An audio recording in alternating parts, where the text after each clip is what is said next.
Everybody, welcome back to Mythic Pathfinder adventure, known as A World Forgotten. I am your Dungeon Master Dane. I have with me some characters here from all the other games, so they all are going to be here again, as per is the way. But let me go ahead and get rolling here. So, last time on A World Forgotten, our heroes ventured into a crumbling city of Sumnyr, where the weight of the magic's illegality and the iron grip of the Inquisition have been threatening every corner of life here in the city. Elwyn, our spirited ranger and aspiring guide, along with her mischievous dire raccoon Osmir, joins forces with Eldric Ashenheart, a former guardsman in training, and Maladrin, a skilled alchemist and court physician with a knack for unorthodox remedies. They began investigating a mysterious disease at the behest of Petra, the healer, a slums healer that was with a bleeding heart that was known to all of them through one means or another. After being hired by Petra to go and look into the source of the malady, they went down into the sewers. They fought swarms of dire rats and dire bats, and eventually came across a very large, undefeatable dire crocodile that managed to kill off two of their hired goons that Maladrin had hired, both commoners that he brought into the first ever Rat Beaters Guild. They were killed, two of them escaped, and then Eldric actually hired 4 guardsmen to help them as well. They went about their way after that first encounter into the sewers there. It came up top, and then the next morning, not only was Petra's hospital tent ransacked and her missing, the 2 remaining commoner Rat Beater Guild's guys were gone, and the 4 guardsmen had been taken by the Inquisition, the Queen's right hand religious zealots that enforce the illegality of magic on the realm. That being said, while all of this is happening, there's been a strange phenomenon rippling across the summoner, bursts of static noise, sound bubbles of popping and flickering lights, different solid substances turning to more like a jello-y feel and breaking, and just pockets of different light and space opening up, and last week we had a few fey creatures pop in and fight the team as well. Little blue half-sized goblin type guys showed up, known as mites, and currently after finding out that all of their hirelings had been taken, as well as their initial quest giver had been taken from the Inquisition, our squad is hiding out in the slums in an abandoned hovel. The Red Lady, one of the more infamous Lady of the Night locations and places to stay, their meadow was taken, which is where Maladrin had been staying. So they saw her taken, and then they went to hide in the slums, and we left off with them hiding in the slums at 2:30 p.m. or so, 3 p.m., the day before the Remembrance Festival, which is tomorrow. So we were at mid-afternoon, the day before the Remembrance Festival, in the slums, hobbled up in a hovel together. There's a couple of ideas that you guys had as far as what you were wanting to potentially do. There was potentially leave and escape on a boat, which may be rather difficult considering how most people are coming in right now for the festival. Check in with Eldric's parents, which was an option, as his parents are relatively middle high class family that lives here in the high town.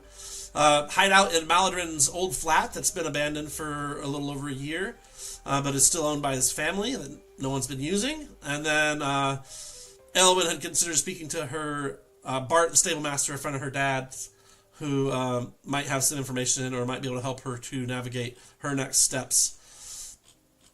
So we will pick up from there, you guys. It is, like I said, about, 3?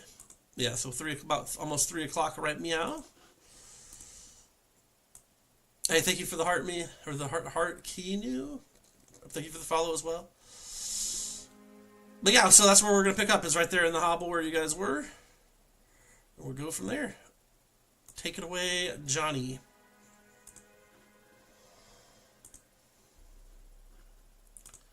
Hello? Okay. Yeah, so you missed a little of that, probably. I heard most of it. I was just on the other side of my room. Okay, cool.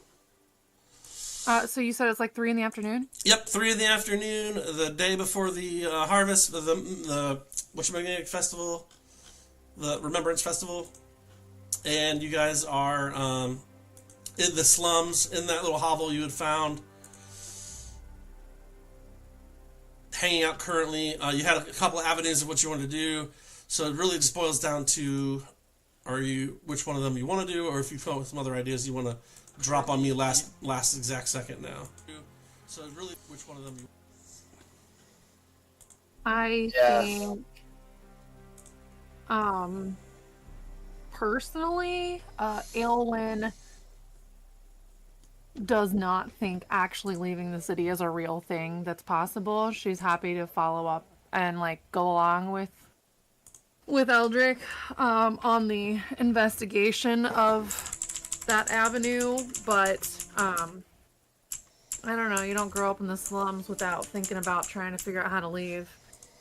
And seen that go wrong more than once. Mm-hmm. Indeed. A light rain starts to patter down on the outside, mid-afternoon showers. It is essentially February. If you look, I mean, obviously it's not February because we're in fantasy land, and I know Eric really likes this, so I always like to just kind of harp on it because it is Calistril, aka February. It's the end of February. It's the 29th, tomorrow, I believe. Or no, today is the 29th. Let me look. And that won't be going on. Yep. Yep, because the first is the day of Remembrance. Cool. And that's the first for us, which is March, which is essentially cold season. So a light mist / rain. I am a fey creature indeed. Thanks, Maldron. Has picked up. It is not quite ice, but it is a cold, misty rain that's pattering down. There's holes in the ceiling of the hovel you guys have found. The water starts to kind of accumulate in the corner where the water drips down into a small puddle. You can start to see your breath form before you. What are your guys' thoughts on what you're thinking you want to go do? What is this? Why is this wrong? I guess I can try to get hold of my parents and see if they can assist in any way with us leaving the city and tell them the situation. Yeah, that seems like probably the best option, really, at this point. Can I send... I'm done with that. I want to do something else in addition, like, as that's all happening. We can do your thing first or mine side by side. I don't care. It's probably easier for you to go see your parents solo than for all of us to go, I'd imagine. Yeah, definitely. They would not be interested in entertaining anyone other than me. I think they are very strict parents, and they raised me to be very self-sufficient, so I don't expect them to really stick their necks out for me, but it's possible they might have some insight into the situation. I don't think they would betray me. They would simply not help me at the worst case scenario. Okay. Yeah. Okay, so the plan then, you're going to go off on your own to see your family. Okay, that's one thing we're going to do. Okay. You're going to send Osmir, Megan? Is that what you said? Actually don't think I said that yet. You said you're going to send something. That's why I was trying to figure out what you're... Yeah, I did say send. So what I want to do is I don't want him to go fully off by himself because things are dangerous right now, and I would be heartbroken if he just didn't. If he got picked up and I didn't know where he was. Just Osmir. Osmir's missing becomes the next arc of the campaign. Yeah, that would be the entire rest of the quest line. Yeah. Screw the Inquisition! I'm finding Osmir! I'm gonna burn cities to the ground to find your baby, my companion. What I would like to do is kind of drop a message to Bart and check in there and see if he's being watched or if he's got any information, but I don't want to approach him directly. So I'm gonna sneak that around. Okay. And then, last but not least, Maladin, what is your approach going to look like? Well, if they're doing their own thing, you know, I would say something along the line, it does not surprise me that a simple street urchin could not imagine how to get out of the city. But that does not mean that it is not possible. I feel like there's plenty of ships at the dock that we would be able to find passage to one of these other outposts for whatever reason if we really needed to. The real trick there is being discreet enough and under the radar enough to slide past anybody looking for us there, because I do assume that the Inquisition would be looking for us, and you all obviously do not have the supplies at hand that I do. As I gesture up, I have my blonde hair tucked up into this like black puffy wig. It looks like you know, Pat, like it's Pat, like that. I have like the Pat wig on, and it's just like kind of on my head. I'm like, you know, so He looks just like himself with a bad wig on. I'm gonna cut your hair while you sleep. Oh my god. yeah, it is worth saying that I am still dressed head to toe in an immaculate, pristine white robe, just Okay. like shockingly white. But I have this wig on now, and I'm just like, you know, so they probably aren't going to know who I am, so I could walk in there, but you guys probably not. Note to the speaker that, you know, Maladrin is a master of disguise, right? What's up, kid? Yeah. He calls me a street urchin, and I slowly start reaching for my dagger. That's too funny. Okay, so it sounds like you guys all have your plans. I don't know what exactly Eric's plan ended up being, but I heard something along the lines of I'm wearing a wig and staying here. Well, no, I was just Something along talking the to them lines to of see if they... condescension. I'm gonna figure this out on my own. Condescension. Okay, that's that. Well, no, I just said it was a good idea. I'm going to just kind of wait around to see what Eldric's parents say.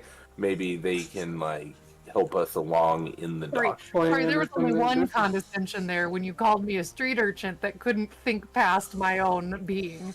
Yeah, you did. I misunderstood. It wasn't condescension. It was just the single directed at me. Cold air and mist kind of patters through the flap of a door on the hovel you guys are residing in You're currently. gonna wake up with a bald patch. I'm not gonna cut it all. I'm just gonna cut a patch of it. That you can't see. Like, it'll be like, like just the Friar Tuck type. I'm gonna give you the friar fucking tuck. Yes. Thank you, GT. That sounds perfect for me. It's going good, cool kid. Just running some Pathfinder. That sounds really good. But my favorite scene so far is, we're here talking about our plans, and you guys are like, all right, I'm gonna go to my dad and mom just to see if there's anything they'll do for us. I'll try to be discreet. And you're like, yeah, I'm gonna sneak around and go talk to my buddy I know. I'm not gonna tell you who he is because I don't really trust you guys. But I'm gonna talk to my buddy, see if there's anything he can do. And Maladrin like pulls out a folding chair like out of his bag that you didn't. It's just like whoop whoop, a little table, sets it up, puts some tea together, finds out he still has a couple scones. We can't see her. Throws a couple. Whose camera's off? Here, I got you. There you go. Is that better, Sam? Yeah, that's better. Sorry about that.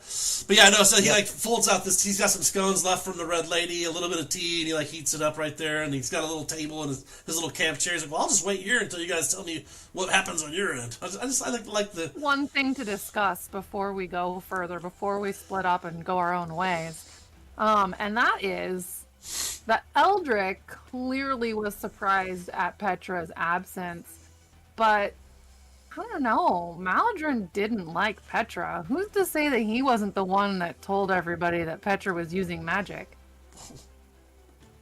Oof. Well, that's not true at all. I had tried to go save her, and y'all were like, we don't want to go save her. I'm saying that, like, I just say that, and I'm like, I was trying. Seems I like was a trying. very convenient cover. I mean, I have no love of the Inquisition. You probably don't know that about me, as I assume you Seems to don't know me most that things. perhaps you might have even done it by accident, given the way your mouth runs. I will have you know, I am the most nimble mouth. Nimble mouth is crazy. I'm satisfied with that. That's it. You will. Full cut. I am the most nimble mouthed. That's all you need. Okay. So you guys can just all roll 20 sided. Highest one goes first. We'll just go in that order. Oh, I don't need to go first. Oh, well. Somebody else can go. Eldrick rolled quickly, and he beat Meldrin. So we'll just go with Eldrick. Eldrick, you are going to approach your parents' home. Yeah, obviously, since the weather's crappy, I don't put my poncho on first, and I'm not gonna go in like the front door like I normally would. There's actually it's like a kind of an estate, really, like a compound.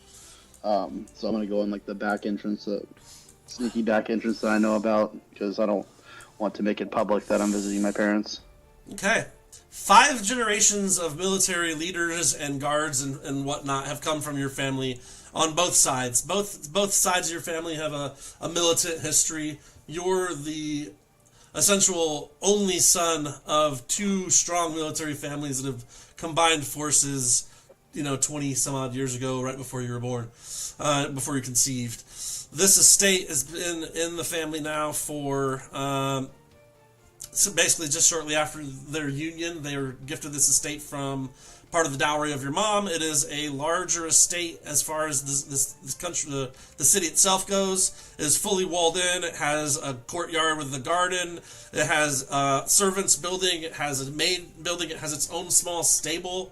Though your parents didn't move up high military-wise, the length of their servitude of your families in general has been allowed you to essentially build some wealth, along with a couple of good real estate decisions of your great-grandfather on your mom's side, who perpetrated a healthy living for his side of the family, which your dad's side joined when he married your mother.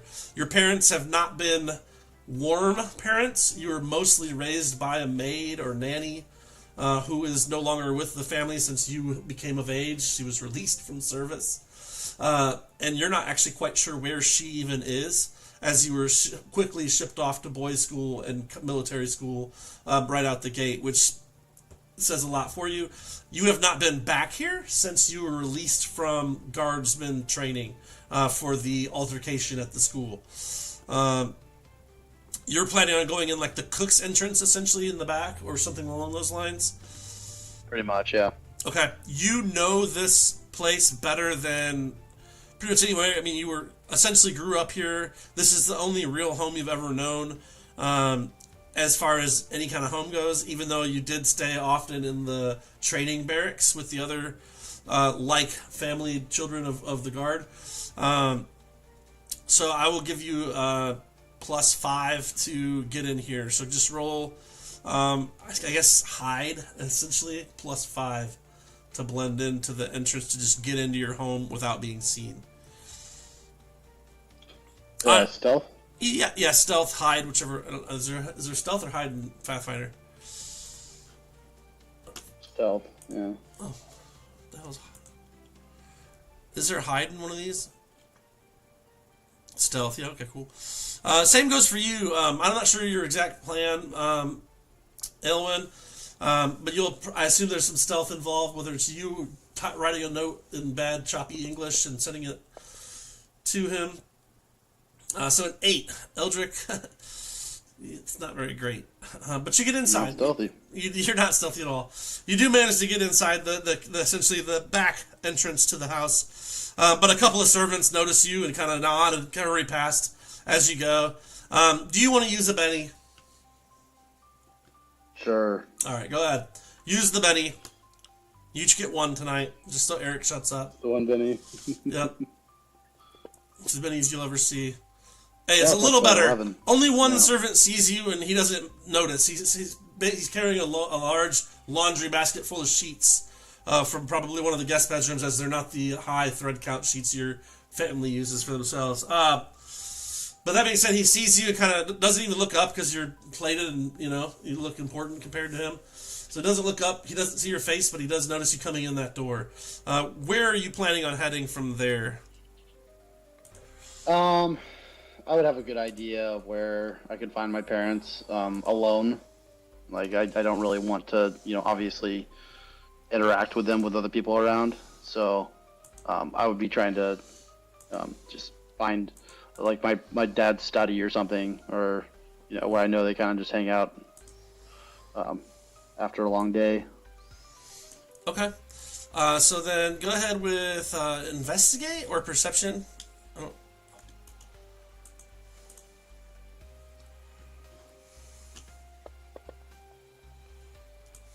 Oh, 20.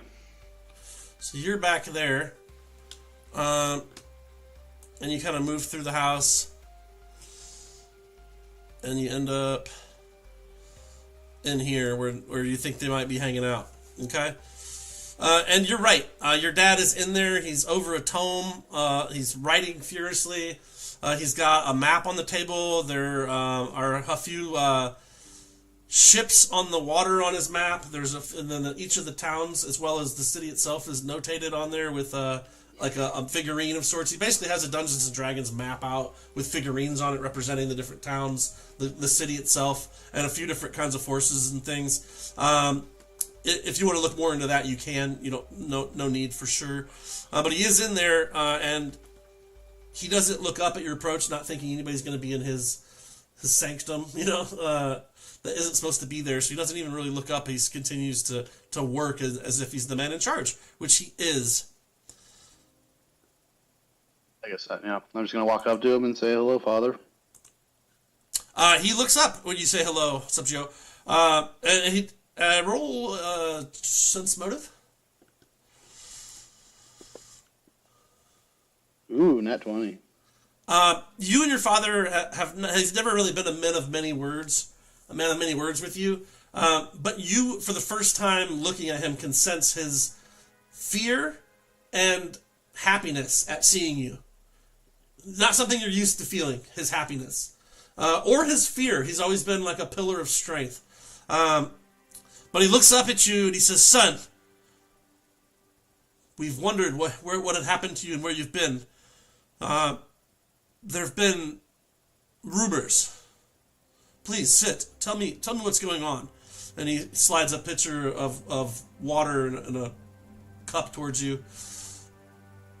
There is a bowl of fruit on the table as well, like grapes and strawberries.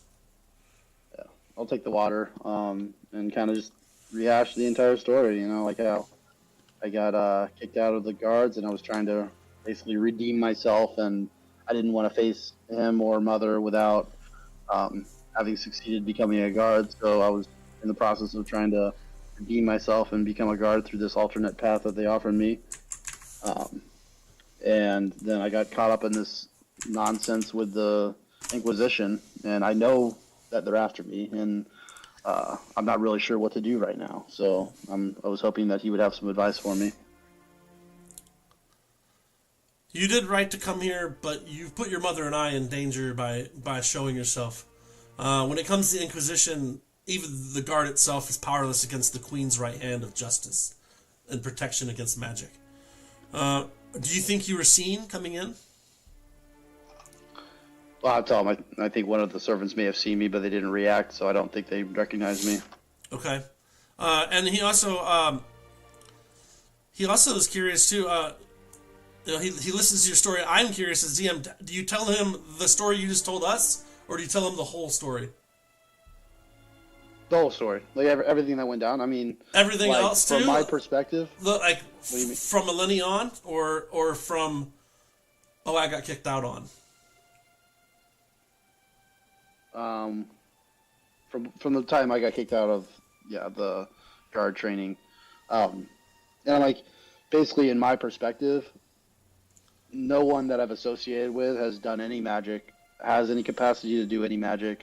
It seems to me that the Inquisition is just throwing their weight around and basically accusing innocent people of doing magic, which is a very common thing for the Inquisition to do. They've done it many times in the past, and everyone basically knows that they do it. So I'm searching, like obviously if he's willing to help me, then I'll accept any help he can give. But I just want his opinion on, like, should we leave the city? Should we obviously I'm not going to turn myself in because we know that there's no justice in the Inquisition. If they get you, then you're gone. So, what kind of action would he take in this situation? Well, I would never assume that the queen is wrong in her actions. She is righteous in her might. You are my son, and I care about what happens to you. But if you were to run, where would you go? And would you not just be putting a nail in your coffin of your for sure guilt at the crimes you're suspected of? I don't know that running is an option. As well as I do, that there is no such thing as guilt or innocence in the eyes of the Inquisition.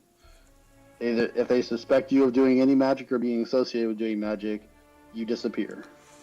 Oh, that's just rumors, son. I feel the queen is just as the Inquisition is just protecting the people from the evil of magic. You've known your whole life how evil magic is. It like slips in between the pores of people and ruins them from the inside out. It'll turn you into a monster even though you've been a studious child. Perhaps the magic's already affected you, which is why you got into a fist fight. You've been level-headed your whole life, and you're kicked out for a fist fight with another guardsman in training? It just doesn't make sense, son. I feel perhaps you have been touched by magic, and perhaps the Inquisition is the answer. Should you maybe potentially just go to them and prostrate yourself before the queen and her men and the Inquisition to purify you? I'm sure you'll be fine. If you've done no magic yourself, she's a just queen, is she not? I don't know, Father. How do you think that would go? I mean, our family has served the queen for more than 5 generations, son. I mean, her and her line of queens and brethren have been a staple of the community. They've kept Sumnyr out of the darkness from the beyond. All things considered, is she not our savior? Is Queen Victoria and her line not the answer that we've all needed for all this time? We would be starved. The doors would be thrown open to the wilds and the monsters beyond. And though some of our family, like our guardman trained family and the likes, might have a chance to survive, the general populace, whether they're poor or not, would be screwed without her, magnificence and her pity. So, Father, would you risk your life if you were to turn yourself in this situation, you would expect to be treated fairly? By the Inquisition, who have no laws. They follow the will of the queen, my son. Of course I would prostrate myself before my queen. She has given us all that we have. This entire estate is at the behest of the royal family. We would be nothing without her. I mean, our service aside. Very well, then. If that's what you want, Father. I fear that if you were to run without proof that you were free of the evils of magic, that you would forever be marked as a magic user. So you're standing in your dad's main study, essentially. He's got this map laid out in front of him with all these different figurines on it, showing essentially the world itself as well as the city and different forces in the world. And you're asking Dad, what do I do? I think the Inquisition's after me. I didn't use magic. He's basically saying the only answer, if you expect to come away with this clean, is to get clean. You have to go and prostrate yourself before the queen, before the council, or before the Inquisition. I don't know what else to tell you, but I will say you should not be here dirtying my household and your mother's name in the instance that you are found guilty.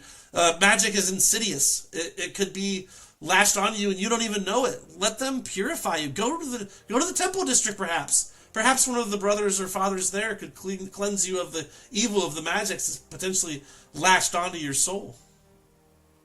You need forgiveness. Maybe Vontaria will shine her light upon you and bring forth the holiness that her light brings. God's forbid that Vontarion would take you into darkness and suffer you with his evil nighttime. His evil nighttime is crazy, but it's so funny. All right, so I've never been a religious person. I kind of your dad. Your dad is religious, and your mom is not as religious, but she's also not the head of the house. Okay, I'll ask her. I'll ask him. Do you know where her mother is? And that is more words than you and your dad have said to each other in probably 4 years. Mm-hmm. So just I mean, you take it with a grain of salt either way, but that's the truth. Is it's been a number of years since, and then, but he said, but yes, please see yourself out. And he hands you a bag with 10 gold in it. He says, I can't do much on the upper level. My highest advice to you is to prostrate yourself before the church. Perhaps they can cleanse you of the evil that magic is. But otherwise, here's some gold to hopefully at least keep you alive long enough to do as much. I wish I could help more, son, but we can't ruin the name of the family. It's fine. I'll figure it out myself, like you taught me to. That's the mats, my boy. And he like Well, goes back. I get an opportunity to talk to my mother as well. He's essentially dismissed you. What you do from there is on you. If you decide to go find mom, you can do roll another investigate to try and find her, but also another stealth to avoid the servants and the house guard. Okay, yeah. I mean, if there's a bunch of people, I mean, there's probably like at any given time there's close to 30 people on your estate. I'm not stealthy. No, I mean the fact that you came in the back door and only saw one person was lucky. Yeah. And it's somebody you didn't know because he was younger. Up to you. I mean, you have a +5 in the house since you're from here to your stealth, and I'll give you the +5 on your investigate too if you want it. Just since you have an idea where she'd be, she's probably in her knitting room. She likes to make blankets and scarves and stuff. She's a homemaker for sure, but she's also in the military. She just passes her time knitting. So I am doing stealth +5. Okay, so you're gonna go for it? Yeah, why not? Yes. Oof. 13 for stealth. Okay, and then to find her? Investigate.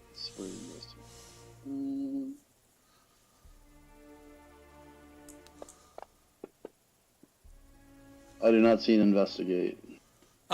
Perception. Perception. Right. Sorry, I still have D&D 5 in my brain. And No worries. what's up, Trey? Oh, a solid 10 on perception. Yeah. Hey, pretty good. Luckily, is that with the +5? Yes. Oh my god. That is with +5. So you check in your mom's like sewing room essentially. There's some expensive tapestries on the walls. She's got her stuff set up. She is not in there. There is a maid in there. She appears to be kind of sorting through some things, folding some blankets and stuff and dusting. She looks up but doesn't look right at you, as most of the servants do. They look kind of towards the lower half of you. They never actually look in the face of anyone. And the fact that you have armor on denotes you as someone higher status than her. So she does not look up at your face, but she does notice you come in, and she quickly excuses herself past you with her load of folded blankets and scarves. In this Awesome. room, there's shearing scissors. There's a needle pin thing.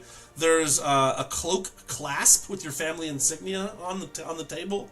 There's letterhead from the family. There's a wax with the insignia stamp. There's a pen, a bunch of parchments. There's a bookshelf with a bunch of different books on it. There is a small footlocker at the edge of the desk that Mom would keep some things in. Yeah, so I don't know if you want to do anything in the room itself, but just to give you a heads up, there is more going on than just an empty room at this point. If you did want to take any of your family stuff, you are more than welcome to. It's your stuff, kind of. Yeah, I mean, I don't know. Well, would I know where else my mother might be? It's the day before the Remembrance Festival. Your family has always played a pretty healthy part of the guard duties, so they do a lot of planning around the events, and your mom's always been more of a strategist when it comes to these things. So she might be meeting with some of the top brass prior to the festival tomorrow, because it's still only it's 3:30 p.m. right now, so it's like day side. She might be out. It's not quite evening where she gets home and takes tea and rests down to knit or chat with her like ladies. Fair. Okay. Well, I mean, I'll take a look in the chest, see what's in there. You open the chest, roll a perception check and a will save.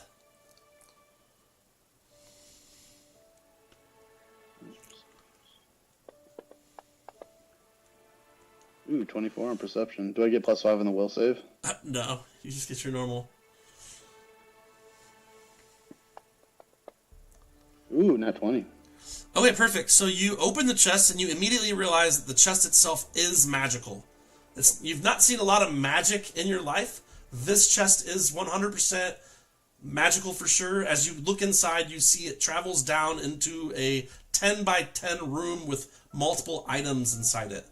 There's some kind of fancy spears along the wall, a couple of nice shields with your family crest on it.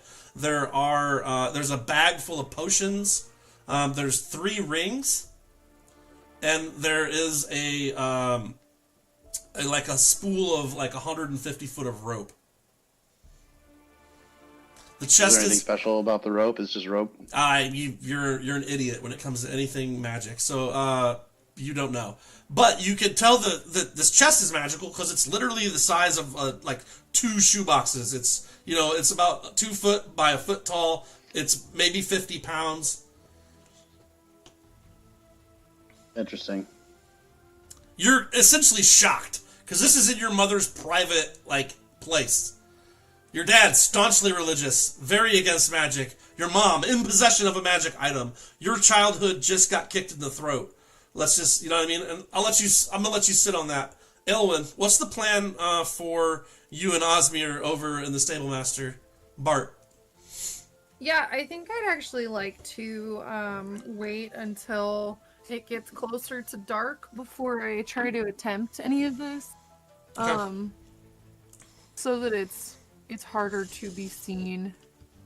Okay, it is essentially end of February, beginning of March. So Farast is tomorrow. It's Callistial today. So darkness starts around 6ish. It is 5:40 because we'll give him a couple hours over there. He's going to end up being there for a while. We'll say it's 4:40 now. By the time you get there, it's about 1.5 miles away from where you are. So you can probably I'm going to put there. my rooftop camouflage on. Okay, so you've got like a rooftop ghillie suit, just for those watching, that you're going to pop on. I love it. Okay. And then, for the travel and for the sake of not having to make like a bunch of extra throws, I think I'd like to have Osmir in my pack. He's still small. He's a 50-pound dog, isn't he? No, he's a small creature. Okay. He's not full border collie size yet. He's a little bit bigger than Fawn Frank. Okay, so you got him in. He's still a little guy. Okay. He's a little bit larger than a normal sized raccoon, but he's still little. So I'd like to just put him in my pack for now so that we can avoid both of us being seen, or just roll once. Yes. Or whatever.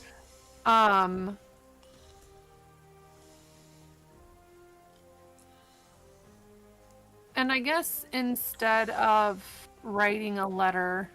Yeah, not your strong suit. I will...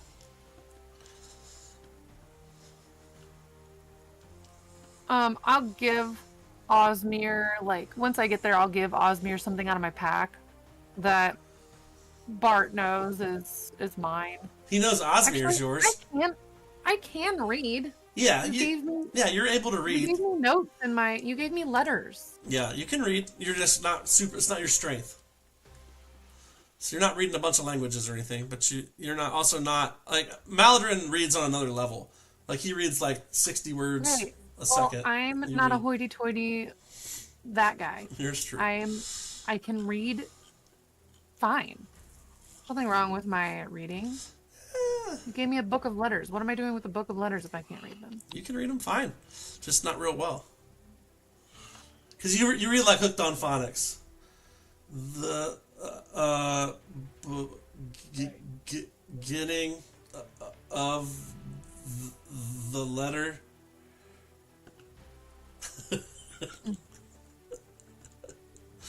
The Elwyn School for kids who can't read very good. So it's not just Maladrin that's condescending. It's also the The Elwyn School for kids that can't read good. I want to hear. That was one of the times you did, for sure, bring up the exact point that needed to be made. That's funny. But then I need blue steel out of you, Megan. Let's see it. What? Because that was a Zoolander quote. Sure. All right, so it gets to be dusk, so it's like 5-ish o'clock. It'll be dusk. Nighttime's kind of encroaching in. The walls don't make it any lighter in the city because they kind of cast a shadow over most of it, and especially in the slums. And he's right on the edge of the slums. Yeah. I'm going to see if I can't just like sneak inside the stables unseen and then talk to him inside the stables. Okay, go ahead with your stealth. I'll give you the same +5 I gave to Tim, since it's your home base. Do I get a bonus for the ghillie suit? Yeah, I believe it's... Or that's just to get there. Yeah, that's just like on when you're hiding on the roof, yeah. Okay. All good. There goes the stables. What a nice picture. I know you wanted all these, so that's what I'm doing. Stealth. How about them apples? Hey, 29 does a good job. So you slide up into your upstairs. You're able to get into not only into the barn, but into your like upstairs loft where you've been staying as well. Perfect. Which I also have a picture of somewhere. Love that. I think I just know what I named it. So let me find it. What's your name, Elwyn? Mm-hmm. Yeah, here we go.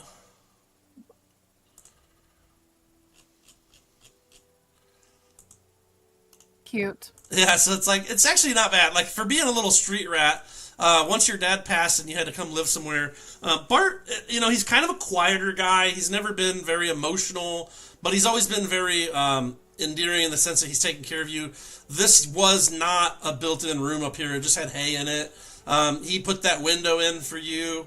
He helped drag all this stuff up there, got a bed up here. He said he didn't have much room in his own house, but he did manage to make this, like, little room here for you up there. You have your 2 chests in there. You have like a little wardrobe closet that's pretty small.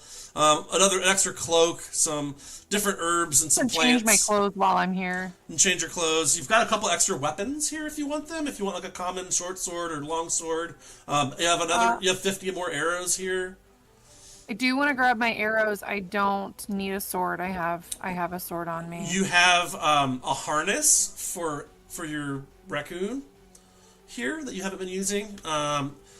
You also have three daggers that fit in your arm sleeve.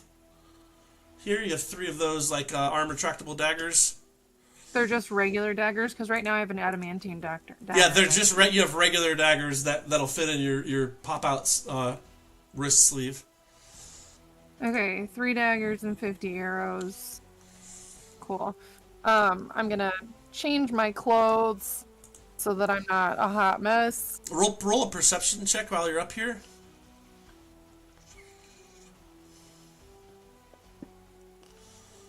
Bonus for being here. Yeah, you sit on your bed and you hear the crumple of paper underneath your butt cheek, and there is a note with that has been folded and written. There's a few short lines inside a thrice folded piece of parchment.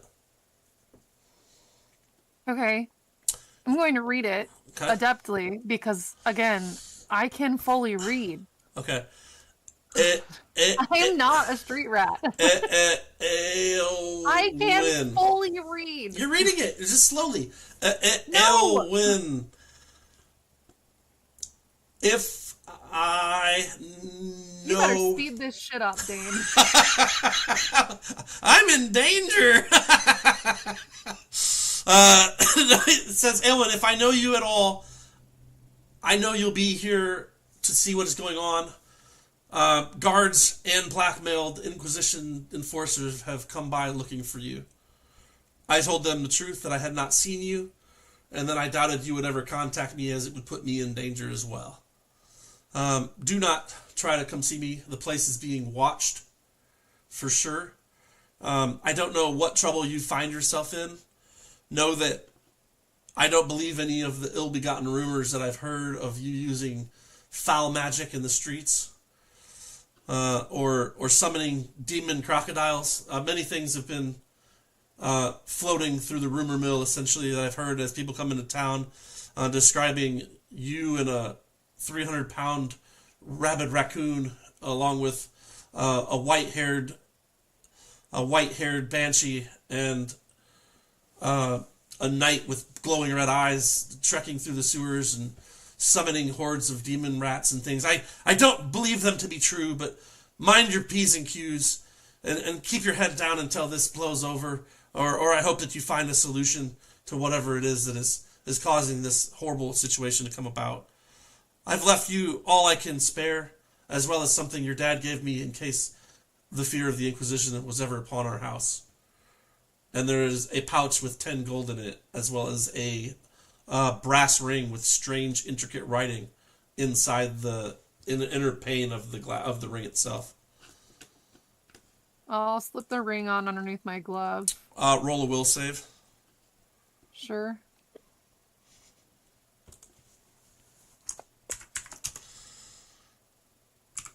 Okay. What'd you get? I got a 6. Okay. You feel warm and as close to drunk as you've ever felt. Without being like, you're not like, ugh, but you're like a little bit intoxicated when you put the ring on. But the slight hunger you had and the thirst you've been having, because you've been busy hiding in the slums with not a lot of supplies and things, you haven't really eaten a fair meal in over a day, that all goes away. But you also feel slightly intoxicated. But it was just 10 gold in the brass ring. Yeah, and the note basically says the ring was from your father. The gold is from all your work you've done. I've been holding a little bonus back for you, and I figured now is the time you might need it more than ever. Cool. 10 gold is not something to shake a fist at. That's actually quite a bit of cash, because in the current state of affairs in the city, most people are using copper and silver. So if you have flashing gold around is big bucks. It's like hundreds. Sure. I'm not flush with cash by any means, so this is nice. Okay, anything else you want to get out before I run over to Eric and let's see what he's doing in the slums? No, I'm gonna sit here until it gets a little bit darker. Okay. I'm gonna lay low and just not move, but like hang tight for a bit while I kind of get a hold on whatever I'm feeling. Okay. And let it get darker so it's harder to see me. Sounds good. Eric, you're sitting in the slum with your little fold-out chair, which you can totally add to your inventory. It's canon now. Are you going to leave this spot? Or you're just going to wait for them to come back? Or what? Tell me about what's happening with you. You know what? I'm gonna just try to get some information. So I'm just gonna see if there's anybody who needs any healing, and I'm gonna do a little bit of healing and Oh my God, just see. Where are you going to do this? Just around. Like It's the slums. I mean, where we were just staying at like an empty house or something. yeah, there's a hovel that she knew was empty that has a hole in the roof that's been abandoned for a while as people have died and things. Yeah, you're basically just in the slums. So if you leave this building, there's people in the alleys. There's poor people that slip. I'm just gonna crack up. I'm opening the door. I'm gonna step out front. Healing. Get your healing. Healing right here. Healing. Bring your sick. Healing. Do you need healing, sir, ma'am? Ma'am. Healing. All right, roll a perception. Let's see what you can do.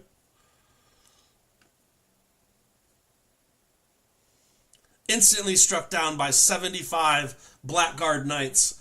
You are dead on arrival. Roll a new character. Not the best perception. Okay. Yeah, that's a 7. Yeah, you step out, and it looks like most of the homeless and people of the slums have sought shelter as the light, misty rain, like kind of cold rain, has picked up and is now turned into almost a sleet. It's nasty out. You're almost instantly drenched upon stepping out into the outside as the weather picks up and is nasty. It is essentially like, let's call it like 6-ish by the time all this going on. It's almost 6 p.m. on Wheel Day of Calistro. And it is nasty out. There's nobody really directly outside of your like slum hovel hideout for you to just heal. Okay, well, hold on now. If I step aside and I'm wet, it's raining, you know what? I'm just going to wait on them to come back. Now, I'm going to go inside, maybe start a nice fire, have some tea, sit in my little folding chair. Okay. Well, roll perception again as you turn to go back in, realizing it's nasty out.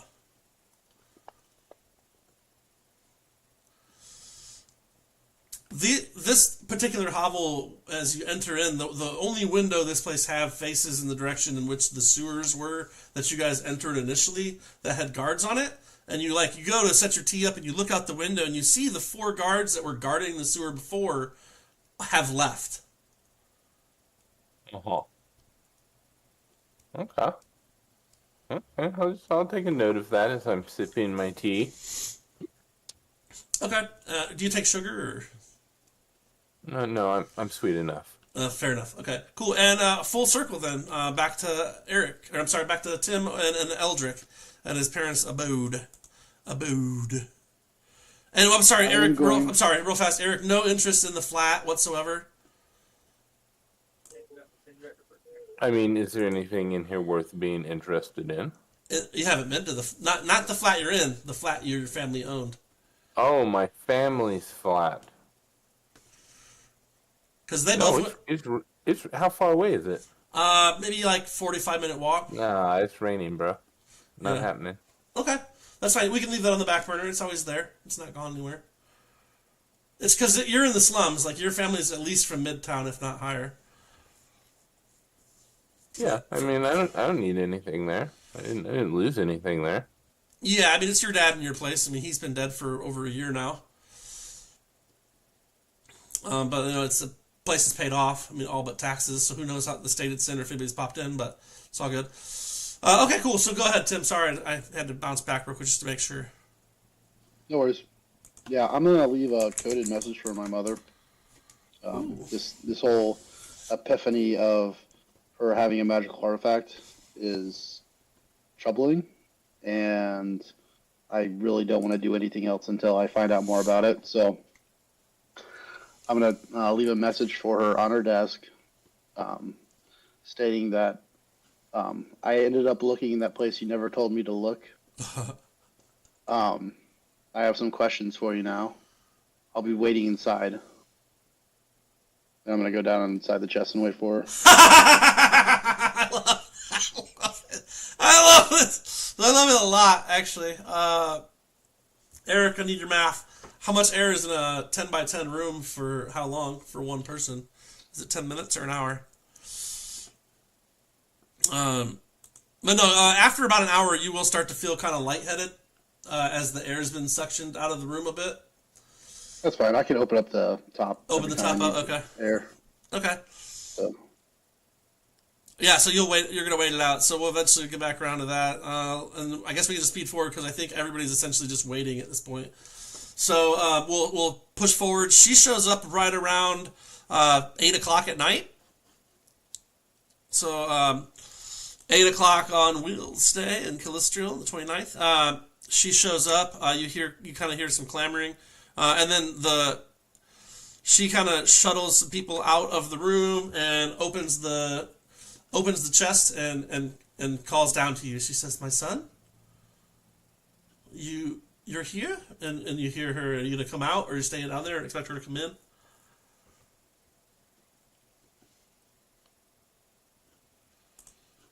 You're muted. Oh yeah. No, I'm gonna come out. 20 hours. Okay. She knows to clear the room, and obviously she doesn't Yeah. want people witnessing me popping out of a chest. Yep, she's cleared the room. She's locked the door. She's drawn the blinds. You come out of the chest, and she is looking at you, kind of like she's always been a stern woman, but she's been just a little bit more caring than your father. Just a little bit more, interested in you as a human and not just another mercenary or guardsman, But now that you've come out of this chest, she roll sense motive actually, because we had to do it for your dad. Let's do that for him as well. Roll perception, Megan, for Elwin as well, and Sumnyr, and go ahead perception for you as well, Maldrin. Do I get the bonus on that or no? +5 is your mom, so that's 20. It's you want to do it again? Elwin's killing it. Yeah, 22. 22. Okay. So she seems afraid, not ashamed, but afraid of your opinion of her. Now that you've found this magic, she's worried that you are as big of a anti-magic zealot as your dad. Is kind of the idea that's the first thing that comes to mind. The way she's kind of reacting, she's like, "Hello, son. I've heard some things about you. I don't know that they're true, but I'm glad to see you are still alive and well. What are you here to do? How may I? What are we here for, my son?" I'm gonna give her basically the same rundown as I did my father. Ultimately, after the story, I'm going to say, tell her that like my father encouraged me to go to the Inquisition directly, and basically just lay myself in front of them and whatever be done with me. What is this magic you've been hiding from us, and has it affected me? Am I truly tainted? Oh, my son, I fear for the world as it is, and I fear greatly for our family as well, as you are the only line left of two noble houses from before Queen Victoria's family came into rule. Our family had connections to the throne. At least my side. Your father's side is not quite as long-lived, but he'll never admit it. This chest has been handed down for generations as part of a dowry for all of the wives of our family as they've married on. But as I have no daughter, I'm happy to give it to you if you would take it. And yes, it is magical, but it's not evil. It's an item. Can an item truly be evil?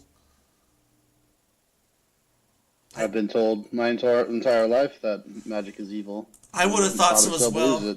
I stumbled across your great-grandfather's diaries a few years back, which explained how to activate and start using the chest, as well as some other information. I'm happy to impart those to you to read, but I'm afraid if you were to get taken and they found by the Inquisition, it would damn the whole household. Trust when I say, son, that no evil is happening here. This magic is not tainted. It is not evil. Not all magic is bad. It's just anymore no one knows how to use it. It's a mystery, so people are scared of it. I'm scared of it. I don't know what to do with it. I'm terrified that someone besides you would stumble across this just simple chest that is obviously magic, but I don't know how it works besides activating it 3 years ago based on the journals. I'm gonna ask her, so what are your opinions on what I should do? Should I flee the city or submit myself to the Inquisition?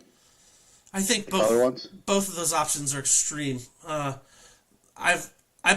families have been with the Guard a long time, and though the Inquisition can be overly zealous with their practices, they also tend to just sweep everything under the rug. There's no black. It's just black and white with them. You're involved with magic, you're doomed. So unless you actually are doing evil magic and need purged at the church, well then maybe you should go. But if you haven't done any magic, you need to find proof that you've not done any magic so that they can see the white and not the black. You want Vontaria's kisses, not Vontaran's death clench. How do I provide proof that I haven't done something that I haven't done? Your guess is as good as mine. I have not been there in these times when you've found yourself near magic. Is there not anyone of caliber that can voice for you? Is there not anyone in your direct line around you that also has this experience? Everyone that I know of that had any interaction with the same things that I've interacted with has been taken by the Inquisition. Oh no. Or is being sought for by including myself. Obviously, you knew that. Yes, they've come here recently looking for you. Our status alone is the only thing that's kept us from the tower as well. I don't think prostrating yourself before the Inquisition is wise if you've not done any magic. Even if you had done magic, they would probably just seep it from you and leave you for dead, and you'd never be seen again. I don't have good advice for you. Lay low, but if you leave, you'll never be able to answer these root causes. The city is weird. The time is weird. Things are changing, and I'm not sure what to think. I was like your father in my thoughts on magic for most of your life until I found my great-grandfather's diaries, journals, he would call them, that I read them and started to see a possible other side of things. But I'm still on the fence as to what the best action is, because even these journals were written 40 plus years ago. Things have changed since then. I mean, before Queen Victoria, her mother reigned and things were fine, but he was talking as if they weren't fine even for her reign, and I just don't know what to believe. There's so much going on. Perhaps if you find a way to stop the chaos magic throughout the city, that heroic deed would clear your name. These strange occurrences of popping and twisting and lights and lightning and explosions and weird creatures coming from every which direction and place. Perhaps if you were to be able to find a route to stop that, thank you, Gio, stop these from happening, it would clear your name or at least put you in light enough that they wouldn't be able to just take you. I just want to see you thrive and live and work your way back into the guard. Do you want to talk about that? What happened? You were on such a high, you're at the top of your class. Truly, what did this boy do to deserve such a throttling? I don't want to talk about that right now. I'm just I get a little impatient with her. I'm like, okay, fine, I'll take the chest. Is there anything in there that could help me? I saw there was some rope and some rings. What's that about? I will give you the journal as well. Perhaps it's something you'll be able to learn for yourself. There's multiple languages in here. Your grandfather was an eccentric type, and I don't know. No one truly knows where he even has gone off to. He never truly died. He just sort of was gone one day and left the estate to the family, to his children. That being said, yes, take the chest, get it out of here. That way, if the Inquisition did come to us, at least that won't be here for them to find. The things inside there, I can't say whether they're magical or not. I suspect maybe some of it is. I can say that they're all of the highest quality material. Everything in there is very well made by master worksmans.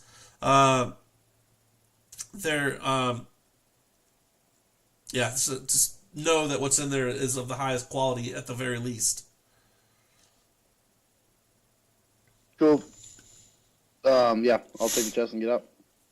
Go back to the hideout. All right, it's pretty heavy. Do you strap it on your back, or are you just carrying this 50-pound chest? Oh, is it heavy? It's a 50-pound chest. Yeah, it is. I mean, that's pretty heavy, but it is also less heavy than a 10 by 10 room should be. Sure. It's the TARDIS chest. And you can totally carry it. You got the strength for it. Yeah, I mean, anything else if you've got that. Yeah, I mean, and the thing is, I got a bunch of stuff on me. I probably have a backpack full of stuff. I'm just gonna toss that in the chest, and then that was 50 pounds worth of stuff I just got rid of. So I'll strap the chest to my back.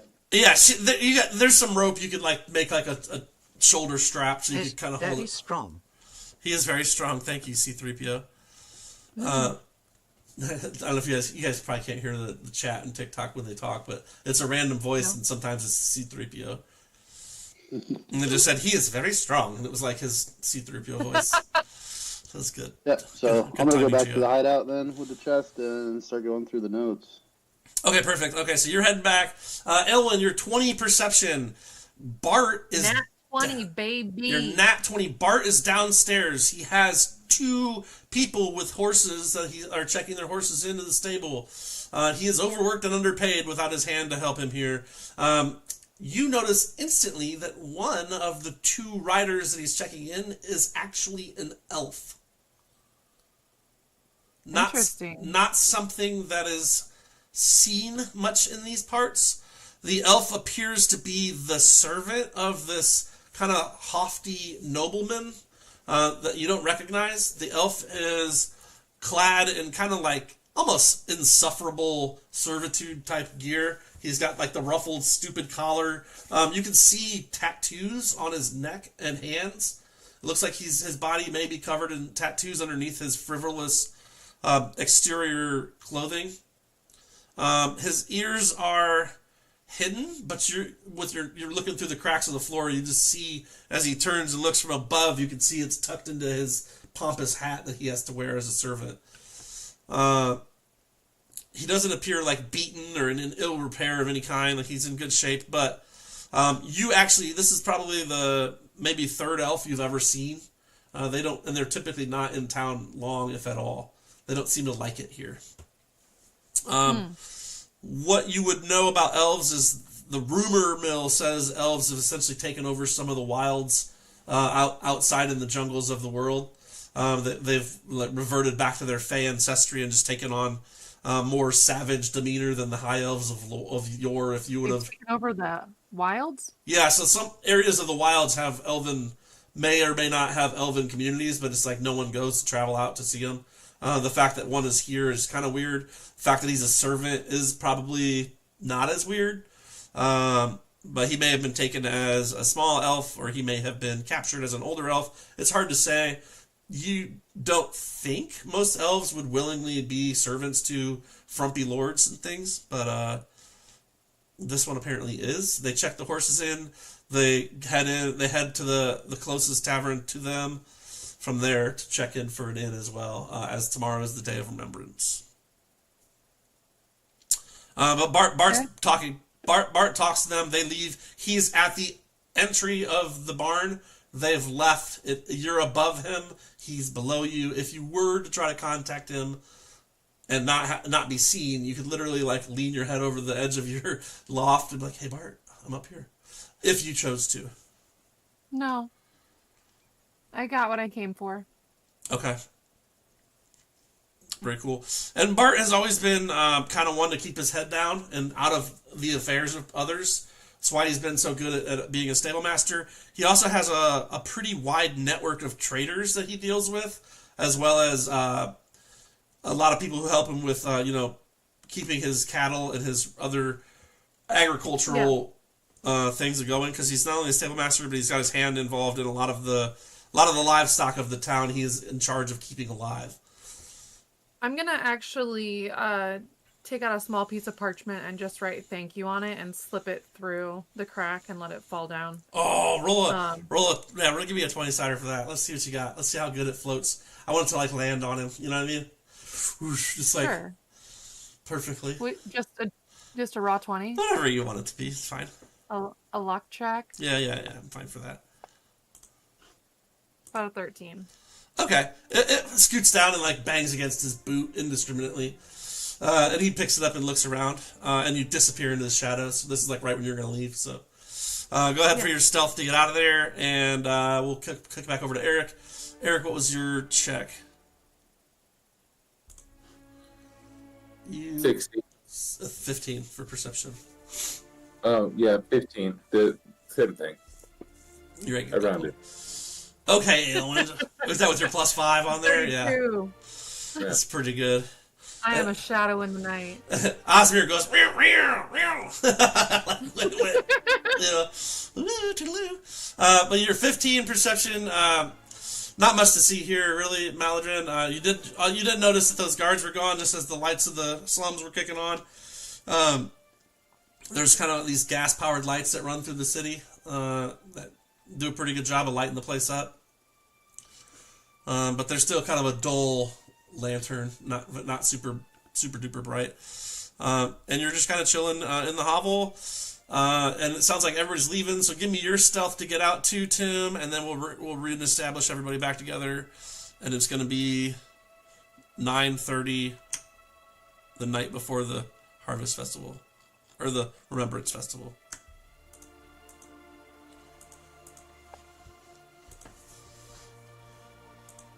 Nice. Nice, Eldrick. You slip past, no problem. And you guys get back at 9:30, and you come in, and he's sitting there, sipping his tea, feet on his table, just chilling. He looks a little damp. He's got a nice fire going. Did you make dinner for them too, Eric, or no? Do you guys want some tea? We have tea. He didn't make dinner, but he's got tea. There's still a couple scones left. I'll accept the tea and say thank you.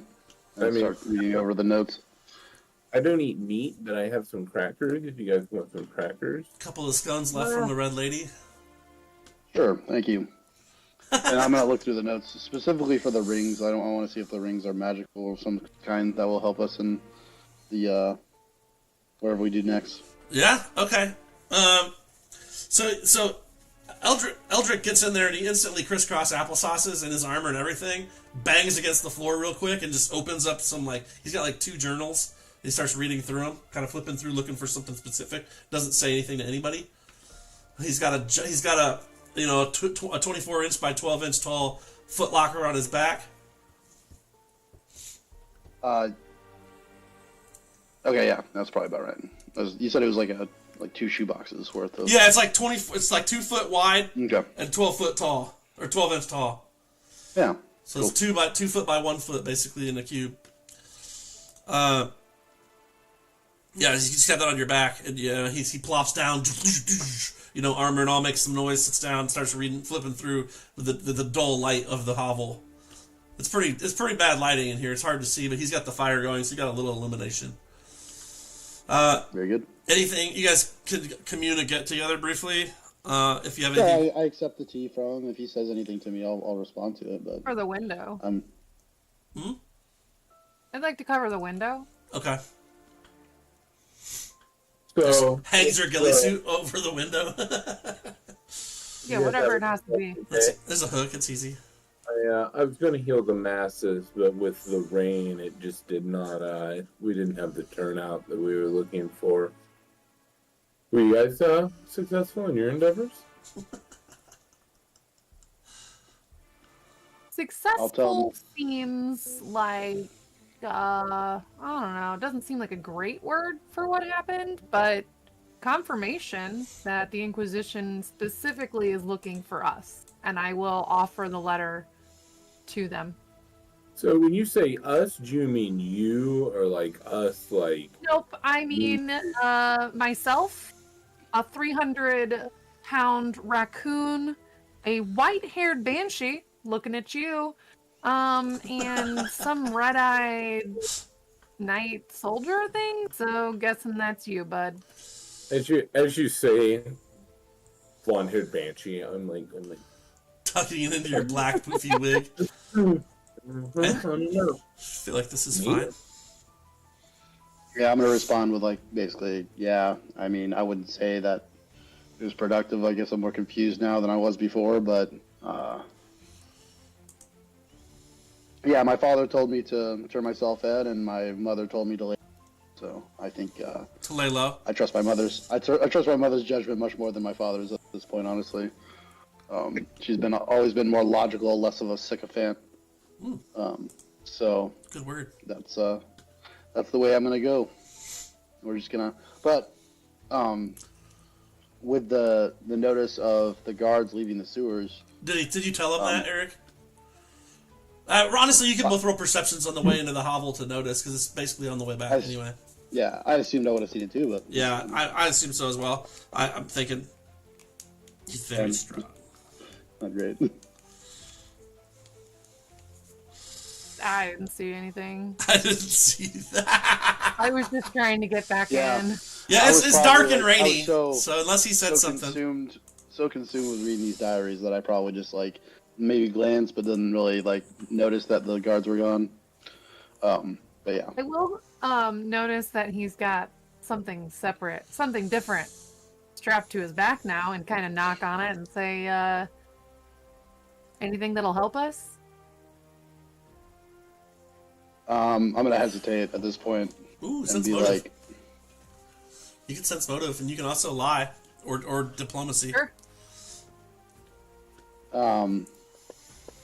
you want me to sense motive? No, she sense motive. You can lie or you can persuade, depending on how you want to respond to her question. I'm not gonna lie to them, but I'm gonna say it's a gift from my mother. Oh, smooth. So that's persuasion. There are some things inside that might be able to help us, but do you guys want like spears or shields or anything? I'm sorry, there's a spear inside that small box? Oh shit. He's not very good at being. I just have some stuff. I'm gonna look at him as he like catches himself and go, "You didn't It's a open your small bag spear. from Petra, did you?" I said, well, no, I didn't. The bag. Well, no, I did. I think I opened the bag, but bauble or something, so I didn't really think much of it. Yeah, you guys all did. And as you guys are talking about that, go ahead and roll perception checks as you're like looking at your baubles. Well, I know what my bauble is. You do? Yes. Oh, nat one. Here we go. Where did you put that thing? You're like patting your. You're like, where did I put that thing? And your bag's in the chest, so you'd have to get in there to Bag's find inside it. the chest. That's where it is. Yeah. Must be in there. Elwyn, you instantly have yours. It was clear. It is now half full of a dark red color. Yeah, I pull mine out of my scarf. Somewhere in my scarf, you just see me kind of like, and pull out the gem. Thank you for the Is gift. this what I have in my inventory labeled as Petra's stupid ass box? Probably. Okay. Yeah. You've hated her since day one for some reason, even though she's So basically. what's in the box? But if you do have it and you do find it, they're all now half red, like a dark red color, as well as the clear. Is that because we're half What is it? attuned So to it? It's a half red gem when I open it. Yeah. And it says something along the lines of, keep this close as it will keep you safe.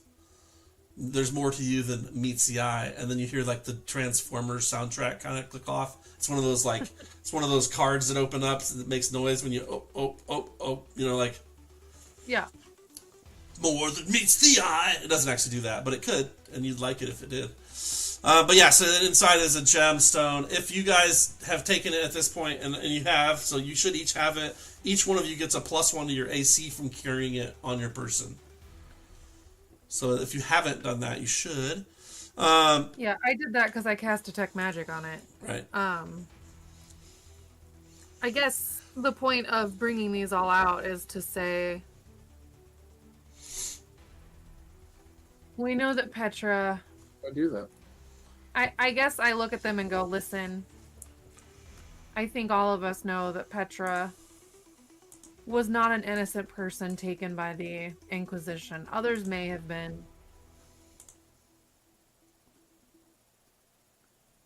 But At this point, I was basically saying at this point, like, I mean, yeah, I thought she was first, but yeah, this clearly rebuts that. I mean, realistically, at this point, we're all legitimate targets of the Inquisition. My mother told me that the best way for us to handle this is to clear our names by doing heroic feat, by investigating the disturbance, the spatial anomalies, the disturbances of magic that's been happening throughout the city. I don't know where we really start with that, but I think the sewers might be a good place. Smart man. Oh yeah, the guards left. I noticed that when I was having a spot of tea. Spot of tea. So- interesting. That is interesting. I wonder why they left, but I mean, this might be a good opportunity to go to get farther down there. I mean, it was raining. I wouldn't want to stand out in the rain and be a guard. Well, I don't think they get the option. Oh, guys, it's raining. Time to stop watching. Let's go ahead and clock it for the night. Okay. So what's the plan now, guys? So it's 9:30 at night. The night before the Day of Remembrance. To be Festival. clear, I do want to follow this up because I did bring up that we are all carrying a magic item, which does make us all also rightfully targeted. There have been others. Obviously, we've seen others taken away that are completely innocent and have no part in any of this. And what we're being targeted for, we have no part in. That being said, I'm guessing there's more to this story than we thought, because you just told me there's a spear and shield in your box. So, do you have something else? Open up the chest for them, let them look inside. Oh! There's a big room in there. I love it. So you crack open the chest, pop it open, there's this like 10 by 10 foot room, a few spears on the wall. There's also a hammer that you didn't notice before that's laying down on the floor. Now that you've been in there a while, I didn't see it originally, but now that you're going back in there and your friends are looking into, you guys will find that. I can kind of inventory everything if you need me to. But okay, if we're all literally gonna get up and go into the room, not everyone said that, but I mean it's up to you guys. I'm gonna head in there. They can come if they want. It's like, come on in if you want. I will. I'm gonna look at him and go, do you know what this stuff is? Do I? That's the question. I've been reading the notes. Do I know what the rings are? I was looking for see if the rings had enchantments or something, or magical properties. So the rings are sitting on a small table that's in this room, in a glass case that flips open, and they have a wire ran between the three of them. They're like on like a necklace, so like you can hang them and all three are dangling, but they're laid out as three separate things with the wire encircled between them. I'm going to go over to it. Since we're very clearly in a magical thing, this is something that we are all in this to fucking together, and there's no way that this can fall back on me. I mean, we are where we are. And I will cast Detect Magic. Hey! Like blatantly? I love that for you. Yeah. So how's that look? I guess it looks kind of like I'm just walking around touching things and asking him what he's doing. And as he's like flipping through the notes in his book, like, yeah, I don't know, I was trying to figure out what the rings are. And I kind of walk over and open it, and light kind of shines out. And I turn around and go, would you like to know? So you cast Detect Magic, and the entire space starts to glow because you're literally in a magic item. Yeah. But so do the three rings. So does the hammer. So does a couple other things that are laying around there as well. There's a random amount of stuff in here. What about this ring that I have? Was it magical? I have a silver ring with a blue gemstone. And you got it from where? It's not part of the description. I don't know where you got it recently. Was that on the giant body, like the extra large size guy's body, or that was just the great sword? Yeah. Okay. Was it? Yeah, I just got it recently. Was that on the guy's body? I remember him picking it up. Yeah. I do too. That's why I think it was on him. Yeah. It does glow as well a little bit to your senses, Elwyn. And the three rings glow. One of the spears glows. The hammer glows. What else did I say is down there? One of the shields with your family crest on it glows. And there's a cloak down there that glows. Okay. So I got a 20 for spellcraft, but also the longer I focus, the more I find out. More details, right? yeah. What are you focusing on first? Well, he wants to know about the rings. Are you all down in the room at this point with the door closed? The top. I assume the door is open and I'm peering into it. Okay, you're looking down from above. Okay, sitting on your chair. Gosh, don't trust that he's up there. I'd like to insist that he comes down and joins us. She hates you. That's what I heard.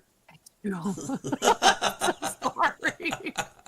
It could be dangerous down there. That's true. It could be. You tend to look out up here.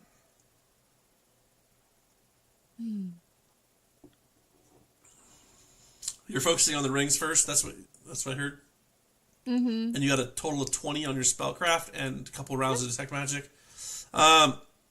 It's not like anything you've seen before. This magic is kind of beyond your own personal experience, as you've not really had a chance to delve into the magical atrocities that the world offers because they're totally legal. But after 20 minutes of looking at them, messing around, hanging out down there, and kind of fooling with them, between that and referencing the journal, it appears they're rings of message, but they only work with cahoots of each other. So whoever is wearing one of the rings, those 3 rings link together, and messages can be sent back and forth between them. It's like a sending stone, except it's just walkie-talkie for three individuals. Yeah. I finally toss one of them to him. So you unwire them? Because they are okay. Roll a wisdom save. A wisdom save? A will save. Yeah.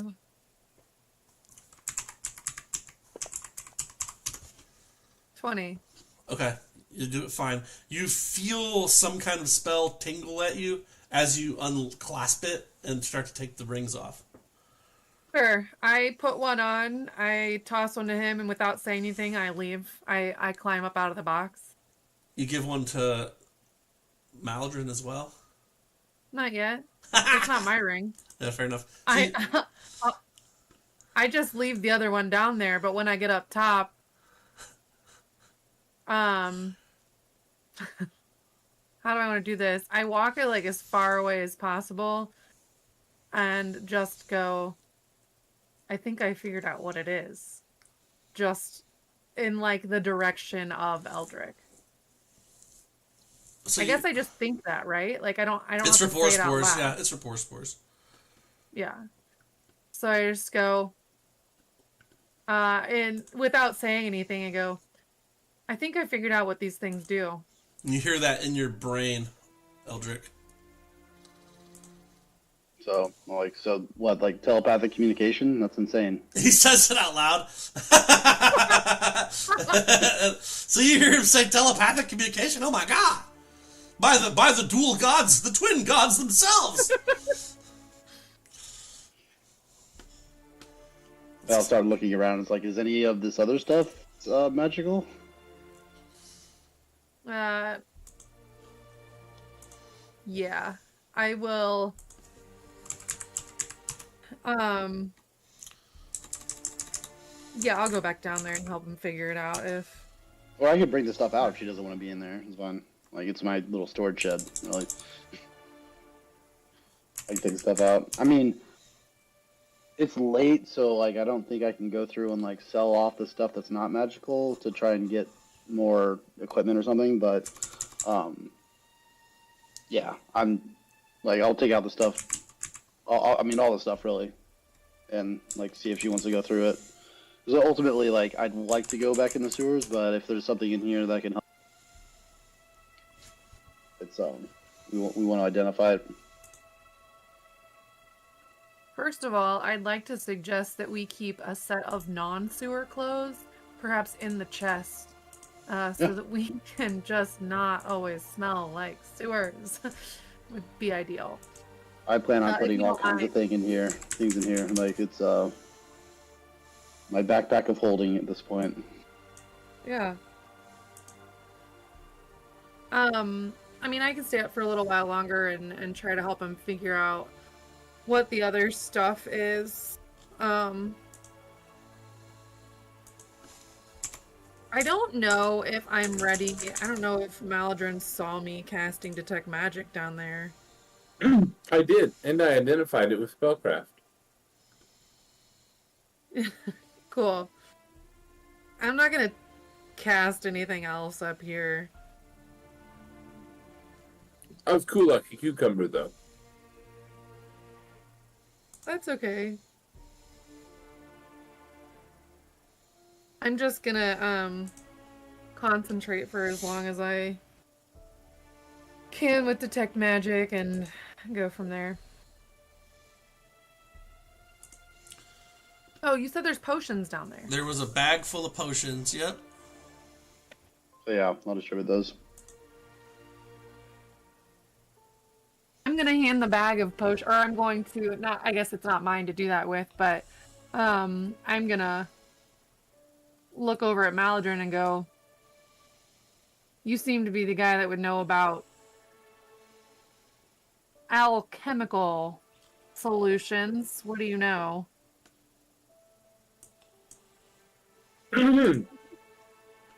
See, I knew you'd come in.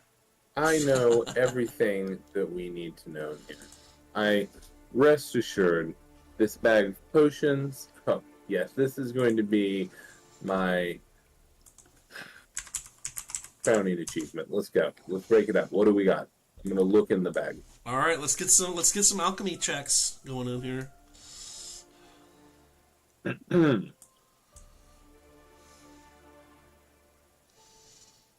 I have no idea how to identify a potion.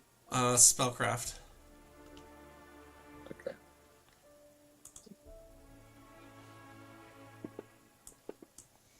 Well, that's terrible. The first potion is probably just water. It's clear, it has no scent, and you're pretty sure someone was thirsty when they poured it in. Okay. Makes total sense. Not a problem.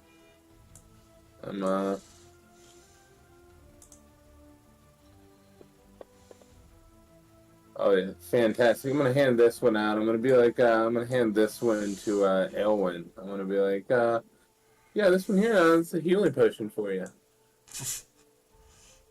The one you didn't know? Yeah. You believe him, probably, unless you beat 24. A healing potion. I can beat 24 with a sense motive, but I don't like him, so do I get a bonus for already not trusting him? I'll give you a +2, because you don't like him. I don't either, for being honest. No one really truly likes Maladrin. Oh, I almost got that net 20. Almost. So close. Pretty sure it is a potion of Cure Light Wounds, which it actually is, so even though he was lying and he didn't know. I'll double check it later. I did throw everything in the... What do we got next? What's the next one? How many are there? There are... How many do I need to do? 14. There's 14 potions? Yeah, there's 6 like the one you just fucked up on. They're already in the party sheet. There's we 3. already know what they are. There's 3 other ones. Yeah, I mean, you can totally take your time. So I only need to do 3? Yeah. Okay. What else did I say was down there? Did I say anything else is down there? Rings, hammer, spear, shield, cloak, potion. That's it, right? The shield isn't in there. Ah, thank you. I got a 26 on one of them. A 16 on one of them. And another nat 1. Oh my god. So you don't know what the potion of invisibility does, but you know what the other ones do. Okay, this one here, I'm not entirely sure what this one does. I'll just say it. I'll just say it now. This one, I don't know. Never seen it before. Maybe not a potion. Could be a poison. Okay, so yeah, you guys are. That's what he comes up with you. Cool. I mean, so I'll grab a couple of the potions, I guess. You take. They're all your potions. You tell us. I how mean, you but want them. we're going in there together, though. I mean, do you guys want any of this stuff? Like, I mean, I imagine the cloak will help you, Ellen. I would love to take it. I'm great at sneaking around already, though. It might be something that, unless, I mean, if you want me to just be the person that does the sneaking, I would be an absolute lie for me to tell you I wouldn't appreciate it. Is she like capped out on her sneak, or would that actually give her like a +5 to like? It would give her a +5 on what she already has. Yeah, it would put me at a +13. Okay, so she'd be really stealthy. I mean, like, I'm not very stealthy, so like I don't know if a +5 would even help that much. I mean, what if you're not stealthy? I mean, Well, that was kind of my thought, is that I already have a +8. Okay. If you have less than that, maybe it would make it a little bit more reasonable for you to be able to sneak around, because, I mean, I can't be the only one that sneaks around all the time. Like, sometimes you're probably we're gonna have to go as a group, right? Yeah. Yeah, that makes sense. Let's do Or that. does it? I mean, or maybe it does make sense for you to have it and attune to it so that you can be the super stealth mode, Yeah, I'll take the cloak. I want to give Maldrin the hammer. I can't. There is a two-handed option with it. Oh, is there? Mm-hmm. It takes it from a D8 to a D10. I don't. Can he I like the even greatsword wield? better. Oh, it's simple. Yeah, I guess he could. Yeah, No, I'm looking I at the think crossbow. Maldrin needs some sort of weapon, and that's really not much of an upgrade for me. I think that's actually a downgrade. The Warhammer is martial. I don't know. Is an alchemist? Yeah, he doesn't have proficient? ability to use it. It isn't a downgrade for. I mean, it's a D10 plus 2. Critical is times 3. The biggest thing is just if you have it on you and you guys come across undead and you start using that, that's when it's going to come in the most. Okay. Yeah. Like, it's kind of specific to disrupting undead because you get the bonuses to that. Okay. Paladin Yeah. could So use the frost spear though, yeah, that's fine. I'll give him the frost spear. because it's simple. So there's no reason why he wouldn't be Right. able to. Yeah, you can grab the frost spear out of the party chat if you want. There, Eric, they're offering you a magical frost spear as your melee weapon, your new staff. Yeah, I'll take the warhammer and the shield, because I don't think either one of them will be able to use those. And so it'll be my alternate What's like. the Shield of Reflecting do? Show me. I didn't get to see it before you. So said it. you're able to cast basically reflect back. You can reflect a spell back once per long rest. Oh. It's like a spell. What's it say? There was Yeah. an actual spell you could look up. Turning spell. Yeah. Can you wield the hammer and the shield? Yeah, it's a one-handed hammer or two-handed. It's Yeah, so versatile. that's gonna be my thing. It's like I'll either have my great sword or my hammer and shield, depending on how I want to go. I like the potion of haste. I don't. Actually, the potion of invisibility would be really useful for me too. But you don't know what that one is. He wasn't able to. Oh, I don't. Okay. Well, That's one he wasn't able to Here, suss allow out. me. yeah. The remove fears. There's 3 of them. You could each have one. Yeah, I definitely want to give 13. one of the.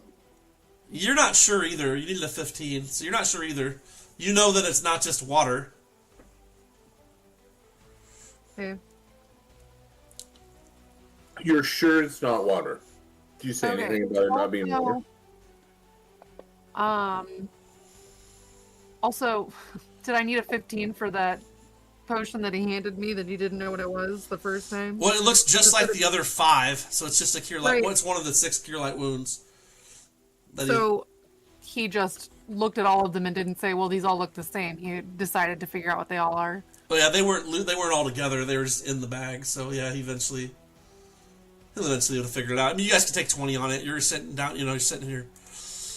So then we can take 20 on the potion of invisibility. Yeah, that's fine. That's fine. You guys do that. So it's 10. It's 10 and 30 at night. By the time you guys finish farting around, looking through all this stuff, dispersing it everywhere. Make sure you guys put it on. Make sure you equip it, because I don't know if it's set up to do it or not, inventory-wise. Like, for the cloak, should give you a +5. If it doesn't, you're going to want to make sure to add it somehow. Okay. Let me look. I doubt that it does. Like, Pathfinder doesn't have anything set up like D&D did. What does tongues do? Allows you to understand language. Someone else can take that. Maybe that's something for Maladrin. I already speak a lot of languages all of a sudden anyway. Well, yeah, I'm smart.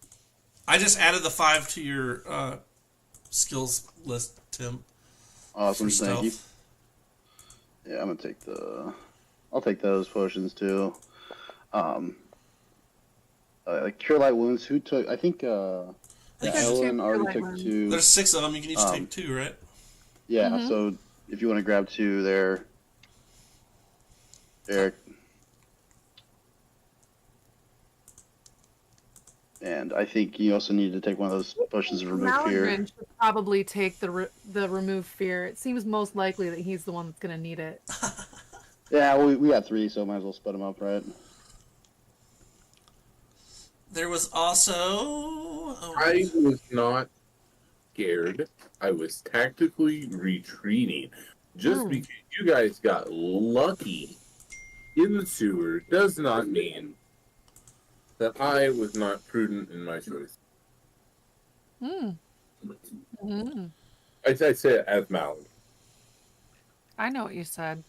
Mm-hmm. And who you said it as. Mm-hmm. Why do I have 6 potions from Petra? Did you do something, Dane? What do you mean? Did we get a bunch of... You guys did originally, but everybody drank them except for, I think, Eric still has 2.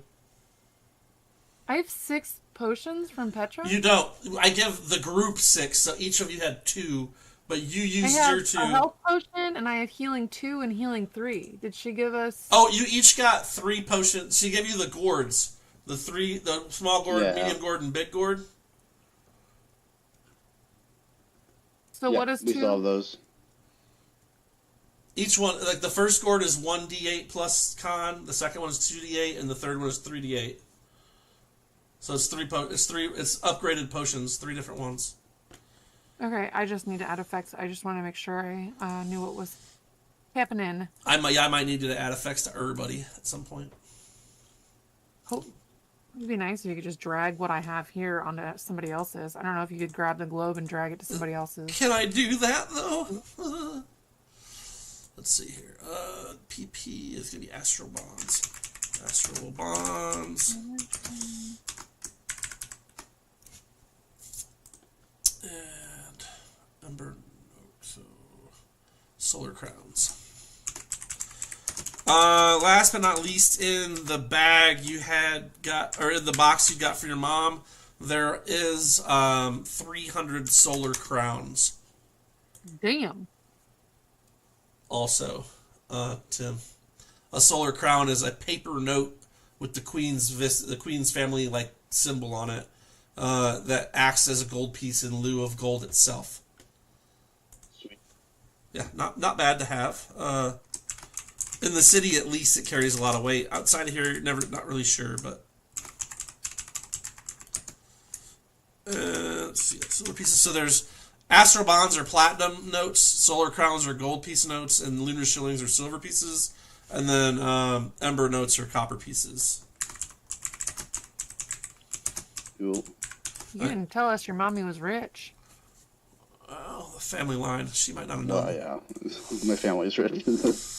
They're not as rich. They're actually not as rich as Maladrin's dad was, because he was he was court physician. You're just a long line of militant members. So you guys have and your great grandfather, the one that disappeared, had some pretty good real estate investments that he went into about 50 years ago. And he's the main source of your family's wealth. I gotta get me some mom. Oh my god, what? Gross. I'm not sure if we're talking about the same thing here. So okay, so here we are, you guys. You're hey, I'm feeling pretty good. Thanks, Michelle. Appreciate you stopping by. I'm getting there.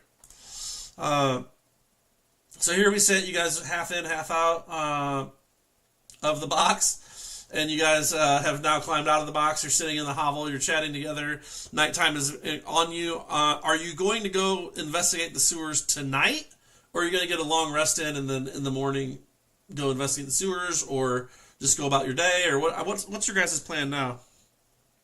Here's the deal. I need sleep because I'm a human. I obviously have done nothing to need rest otherwise, but being human, unfortunately, I'm still at a level where I need sleep. Aren't we all? I mean, so the counter argument there is we're being actively hunted, so we're all on edge. I don't know if I'd even be able to sleep, and also we don't know when the guards are going to come back. So this might be our best opportunity to get down there without running into them. What the... Oh my gosh, I know what that Sorry, I was just watching my sheet disappear. So, dare I ask, Terrifying. since we're going back in the sewers, have you guys given any more thought to the possibility of harvesting these rats for leather? Absolutely not. But Zero thoughts towards I that. feel like you Can should we be just put him in the box? It's an indefinite amount of air, so I'm sure he'll be fine. That doesn't bother me. No, I'm saying it's probably he's probably fine. The air's gonna be there. It'll be fine. My body was in the tunnel. Yeah, I mean, okay, no, that's fair. That's fair. I, if anything, can read a room. Not a problem. What'd you say? So it's not a problem. I can read a room. If we don't want to go into the the logistics of the rat business right now, that's fine. We can put it on the back burner. I'm gonna have to get some more rat beaters together. It's gonna be a whole thing. To be clear, you putting rat beaters together is sentencing these poor men to absolute sure death.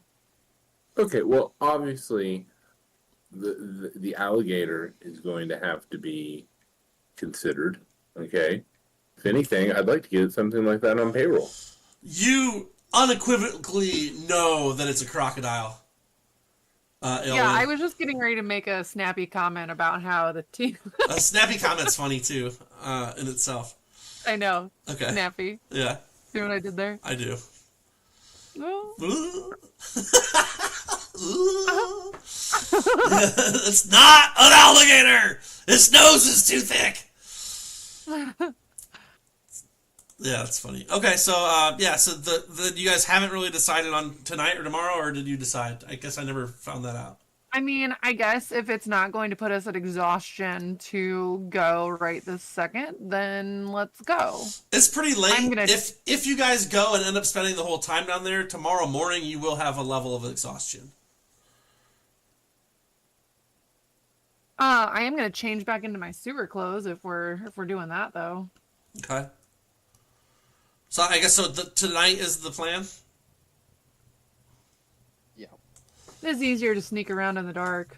That's true. Okay, cool. I'm for it. However, I'm gonna insist that Maladrin at least wears a dark cloak over what he's currently got on. Well, you did have another cloak that you had, but now that you got this new one, oh no, he has it. So I guess he could have Eldric's old gray cloak. Yeah. Just to cover up that white stain against the world, right? Yeah. Okay, cool. So you guys head over. By the time you guys get done discussing and changing and everything, it's 11:30 at night. You guys head down. You go down the first couple of things of sewers.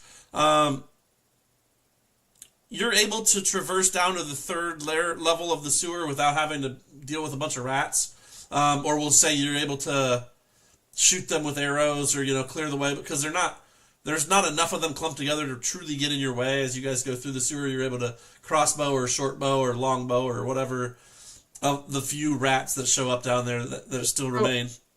How many rats were there, would you say, roughly?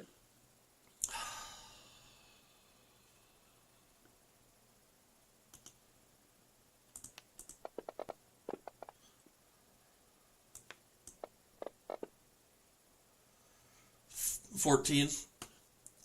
Do we level up? No. Because I just passed through the whole scenario, and you guys cheated the system by shooting them. Okay, so you guys get down to the bottom tier of the sewer again. Same place you guys had landed before, where you're not necessarily directly in harm's way as soon as you land. You guys take your same kind of high-end approach. And go ahead, you got your lanterns out. It was not guarded. There's no knights down here anymore or anything. But roll your perception checks, and I assume you're shining lanterns and lights off into the area to try to see stuff. Mm-hmm. But yeah, give me your perceptions from here, and we'll check it out. Sumnyr is gonna be doing some extra watching. Oh, 27 for Osmir. Yeah. He's so I have good in the 14. dark. I'm wearing this helmet, and it just doesn't give me much field of view. Yeah. That tracks. Damn. 26 from Aelin. I got this, guys. Yeah, you guys are looking around. The first thing you I'm notice looking is so hard. the wall that the crocodile kind of had been going back into, that was essentially a sewer grate that had been rusted apart or whatever, is now covered in fresh stone. It has been stoned over. The crocodile is nowhere to be seen. There is pools of blood. Wait, what's stoned over? See, here, I'll mark it on the map. Oh, they put up a wall where the dire crocodile Yep, came there's out? just a small grate now at the bottom where the water can flow. There's blood splotches all over the area. It looks like a great battle was fought here, and the crocodile is nowhere to be seen. And then this is now walled off with what appears to be fresh mortar and stone. What about the goblin camp? You guys gonna go down there? I think so. Okay. Yeah, it's dry. It is untouched. There's nothing new down there. It's still just kind of essentially it's as good as the hovel you guys were in, except for below ground, with occasional rat access. Okay. I would like to know how did the goblins get down here the same way we got down here? Hard to say. That's the goblin's hovel there. Where? Oh, okay. Well, I guess I'm saying that by like I'm asking if I can investigate some more or something. I don't know. We didn't really look around that much when we came down here initially and killed that goblin boy. Okay. The Goblin's Lament. I remember it well. The Goblin's Lament.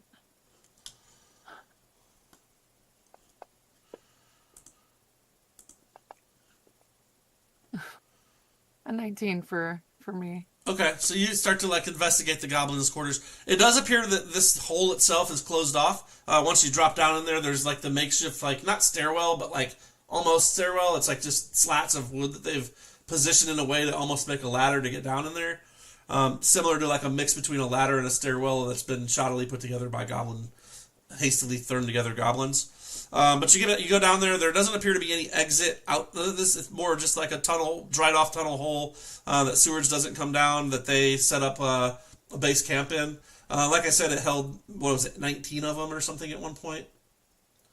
And they do have, and there's not anything left down here. Nothing of value. There's rags and rotted old rat meat and stuff. But there's no weapons or jewels or gems or treasures or any other ways out of that tunnel itself. Now there are more tunnels, you could tunnels, I guess, or sewer, what are they called, passageways that you could go down, or to get down to the sewers themselves. There might be other ways to get down here, but as far as that particular area, they would have had to come in from the top like you did. It appears. Okay. What are you guys interested in? I know what I'm interested in. But I'd like to defer to you guys a little bit more.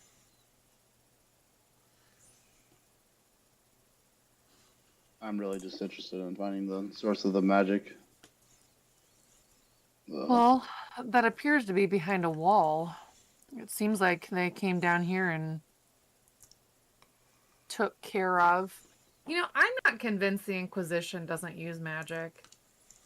Obviously we don't see it, but there's rumors that they do. Things. A lot of the Inquisition are clerics of Vontaria, so they can summoning the divine magic of Vontaria is a blessed thing. Only the chosen few can actually do. But arcane magic is 100% illegal. It's the two true gods, the one of light and one of dark, are the only true answer. Technically, my magic's divine, but I'm not gonna split hairs. You or her? You or Ilwyn? Ilwyn's magic is divine. I know. Hunters are divine spellcasters. Yeah, I know. So, I'm not convinced their magic is any different than mine. They're just above the law. Correct. Correct. They are above the law. They have to have done something down here that requires them to cast a lot of magic. I don't know.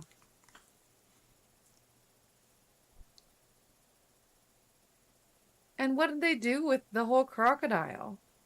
I mean, it's missing. It's definitely... There's large blood pools and, like, dried, caked, and kind of busted up blood. There are a lot of sturges still down here, too, floating around, that you guys will be fine without having to fight them right now. We're more in a discovery phase than we are encounter phase. So there's definitely still rats and bats down here. There's sturge down here. There's blood pools and caked blood all over from where the battle must have ensued with the crocodile.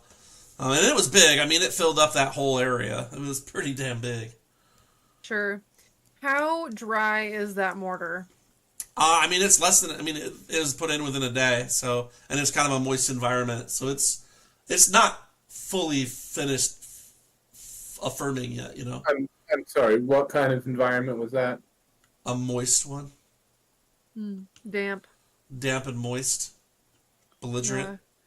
A sewer-like environment. Full of tepid blood and clotted feces. So, my thought is, what if maybe we take a brick or two out of that wall and see what's behind there? I do like a good brick. Sure.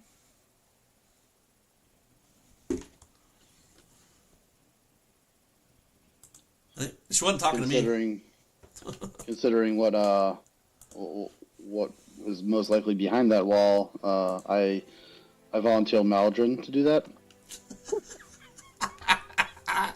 You look like you could move some bricks. Look tough with that gray cloak on. It's alright. He's really good at running away, so as soon as he sees something dangerous, he'll be out of there. Yeah, I have absolute faith in opening this wall. You know what? I'm going to do it. I'm going to walk up. I'm going to use this new stick that I have right here. Okay, let me look at my skills here, see what I can do. Oh, your spear.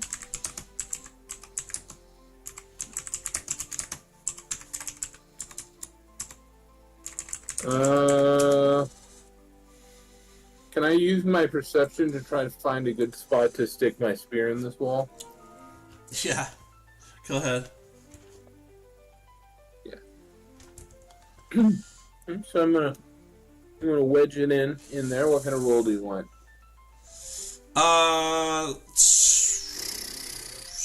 Looking at something else. Hang on. Let me look at your character sheet and see. Probably a skill check of some sort. Let's see.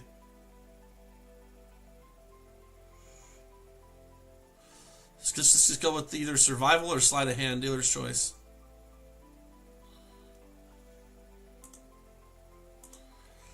Can I help?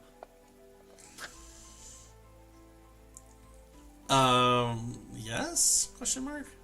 I mean, could we take 20? Oh, yeah. I mean, if you guys want to take some time to work it out, that's fine. I mean, I'm just going to direct him to probably scraping away some of the mortar and then just using the dull end of your spear to push a brick, like pushing a cork into a wine bottle. Right. I think that's the movement we're going for here. Yeah, I think that's totally doable. Yeah, so I'll start like scraping it, and I'll be like, oh, so have you done this before? This isn't generally part of the healing gig that I normally do. I want you to know my dog fell off my lap right there, and I pinned him between my legs as I was fishing him back up. He's like, just like. Oh, I'm happy for you, buddy.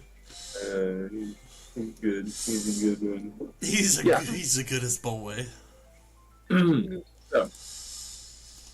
So that sounds good. Let's go ahead and share this with you guys. So this is kind of what you guys open up that lair, and the crocodile's dead carcass is on top of there. He looks like he climbed up on there mid-battle. I don't know if you guys see this. There's an opening above him, and then there's a bunch of What like... did you do? Huh? You keep like making this bigger after you share it with us, and it just like I can't even move it into like make it nice. Oh, is that better? I don't know. It's really there. Yep, you did it again.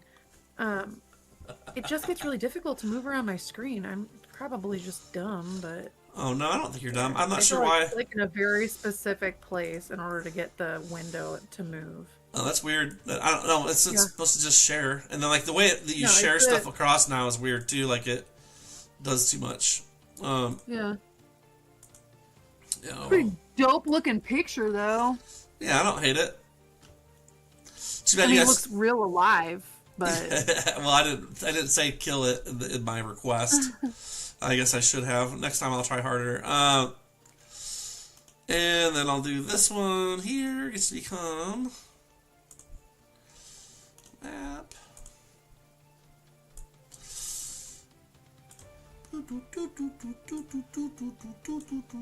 Oh, I made the wrong one bigger.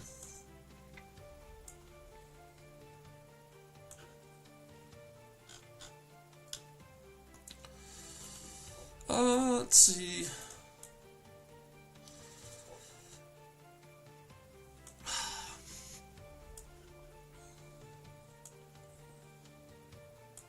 I'm gonna share this with you guys in just 1 second. mm-hmm. So now we've verified that it's fully dead. But you come into this room like that looks just like the battle map I showed you. I mean, obviously the scene I sent you was a nice little representation thereof. Battle map is going to have to go for the win as far as that goes. And you guys are in here. You're looking around. I take it, or tell me about what you guys want to do now that you're in here. Do we want to go all the way in? Oh, I assume. I mean, you're I at. guess once we verify, we fully verify he's definitely dead. Yeah, I mean, he wasn't the most agile of crocodiles, so I'm not afraid to like go and check him out. Could I cast detect poison into the lair? Yeah. I guess I don't know that I was looking for the disease, and poison's probably not going to do it, but Yeah, you're fine. Check it out.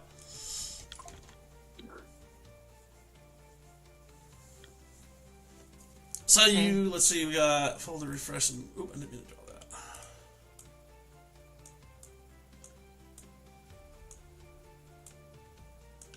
I guess that's probably not going to do much. I can cast that and detect magic.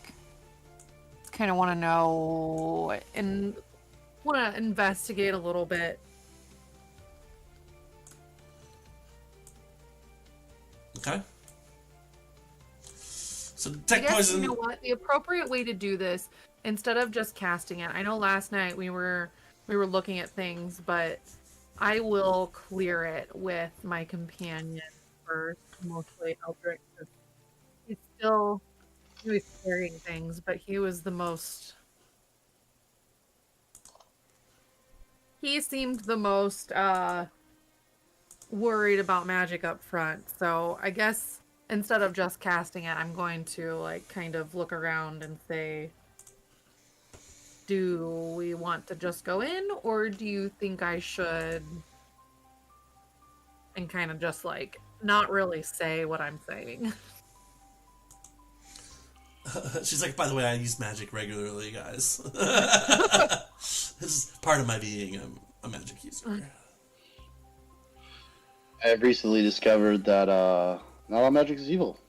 Something that I never thought was the case, but apparently it is. I have no problem with you seem trustworthy, and obviously we're kind of in the same boat, so I'm fine with you using magic I don't even as long as know it helps any- us. Does damage, honestly. All my spells, the only magic that I've really managed to learn so far has pretty much been related to the work that I do. I just happen to be really good at what I do because, I don't know, I guess something. Yeah. So you guys are currently standing at the entrance to this. You've got like 3 bricks removed, and you're like looking in and shining your light in, and you can see, essentially you can see this front little bit right here. Like this all here, you can kind of see in there with you when you shine your lights in, but you've got like 3-4 bricks removed. There's a grate letting the water gush out right there. That's coming from beneath the platform you're on. I'll detect magic and poison. Oh shit. Let's detect the things. Okay. Magic kind of is in the air. You can't detect it in any one spot. It's kind of sprinkled throughout. It is the strongest concentration is to your east, towards this crocodile here. And yeah, so the strongest concentration of it seems to be over this direction somewhere, but you can't quite, being just at the entrance, really see super far in. You're kind of at your range node, your farthest range of it. Yeah. Without going in farther, and you don't detect poison, though the air is putrid and smelly and kind of just dense with, the leavings of a large city's rear ends. Sure. I guess it's as safe as it's gonna be. I would like to do as little damage to this wall as possible. So you're trying to move them out without breaking them. Yeah, I mean, I don't want it to fully take down this wall, but we go investigate. we go to investigate. All right, so you guys take off 6 of them so you can get through, and then are you gonna go in? Let's go in. Just throw them out into the wolves up front. All right, so you guys kind of wheedle your way in. You guys do get in there. Lights shining. It is dark down there. The smell of the sewer is not nice, but you're semi-accustomed to it after being down here a few days in a row now. This room in particular seems pretty well closed off. There's water dripping down from above. Above this center dais right here, there is a tunnel up that appears to go up a couple levels. And it also has, but this is the bottom of it. And then it does drip down water, and the water flows off this top dais into the water below. The crocodile's body is over here. You see the majority of its body over there, but you see a smaller one as you guys explore in over there. So there actually was 2 dire crocodiles down here. One was bigger than the other. You guys managed to come down into here a little bit more, and you eventually will find those bodies. It is about a 10-foot jump if you're trying to stay dry, or you can go into the sludge to get over to those other platform areas. And it's a 20-foot jump to this other one here. It's 10 to jump over to these stairs or these stairs. DC 10? DC 10 for this one, DC 20 for this one, from anywhere. Okay. If you're not trying to, you could always go in the sludge. It's it's probably 4 or 5 foot of sludge water. Ew, no. Here's what I'm gonna do. I have a bridge that is maybe a little portable. What are you talking about? I can't. Who I have a has... grappling hook. My acrobatics is a 4. Ooh, Osmir's is a 7. I'm gonna send Osmir across with part of the portable bridge. What do you mean have a portable bridge? What are you talking about? I have a portable bridge. I can't. But I think that I have to go across with it because it needs to be pitted in. I have a portable bridge. When staked down with 8 pittons, 4 on each side of the gap. It's a 30-foot gap bridge that I can just take down. It rolls up into a parcel that can be carried, slung over the back by a pack animal. You put it in my inventory. I know. So I'm gonna use it. Yeah, please do. Since it's only going over a 10-foot gap, I'm only gonna stake it down with 4 pittons, just 2 on each side, because it doesn't need to hold a bunch of weight. Okay. So I guess I'll jump across. Right here? Yeah.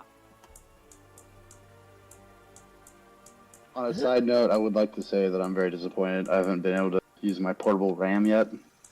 It's coming. I was really excited. You had a about chance using on that. these stones, but you used the spear like, instead. Literally, that was your chance. I gave you the full chance, and Maladrin took it with the spear. I'm going to wedge my spear in here. Instead of ramming the wall that was obviously fresh. Oh, okay, I probably should have used it there. My bad. It's alright. I'll give Milligan all the experience points. I'm just kidding. Alright, Thank you for the so there's a bridge, so we don't have to get in. Okay, so you guys are gonna head over there. You guys can head over there, that's fine. As you guys are looking around, who's going first across? I guess Aylwin had to. I jumped across, I got an 18. Okay. The crocodiles do appear to be dead. Very large, very dead, very lots of like burn marks. Very dead. They appear to be very dead. Yes. Can I just walk across this bridge now? Yeah, you can totally just walk across that. Huh. Cool. Go ahead and give me perception checks now that you guys are in the center. Remember, too, your lights are only like 30 foot, so they're only coming out like... But you said there's stuff above. Is there not light coming in, too, or no? No, not really. It's just the empty sewer tunnel above. Cool. Yeah, Eldrick, it's dark down here, bro. It's dark and I got that helmet on. So. Yeah. Okay, if there's danger, then Osmir will be able to alert us. I got a 19, he got a 27. Yeah, he's not freaking out about anything. He just looks uncomfortable down here. He's kind of holding your leg a bit. Even with a 19, there's not much to be seen. You don't see anything to note from this platform at this time.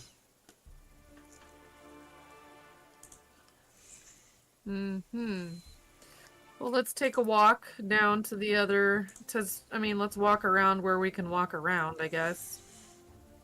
Actually, you said that the magic seems to be coming... Yeah, let's focus some more of that on that. Okay. Love that this is a cantrip again. Right. You can shine your light over there. There's another wall that appears to be freshly bricked.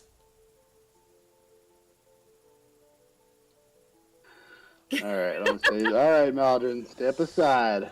I got this. Now, to be fair, it is 30 feet away from you. Through the sludge, down some stairs, through the sludge, over the smaller of the two dire crocodiles' bodies. It does feel like the way to go, though. Yeah, I mean, I could. Can I throw my grappling hook and we can rappel? It's straight across, so you can throw it, but unless you tightrope walk.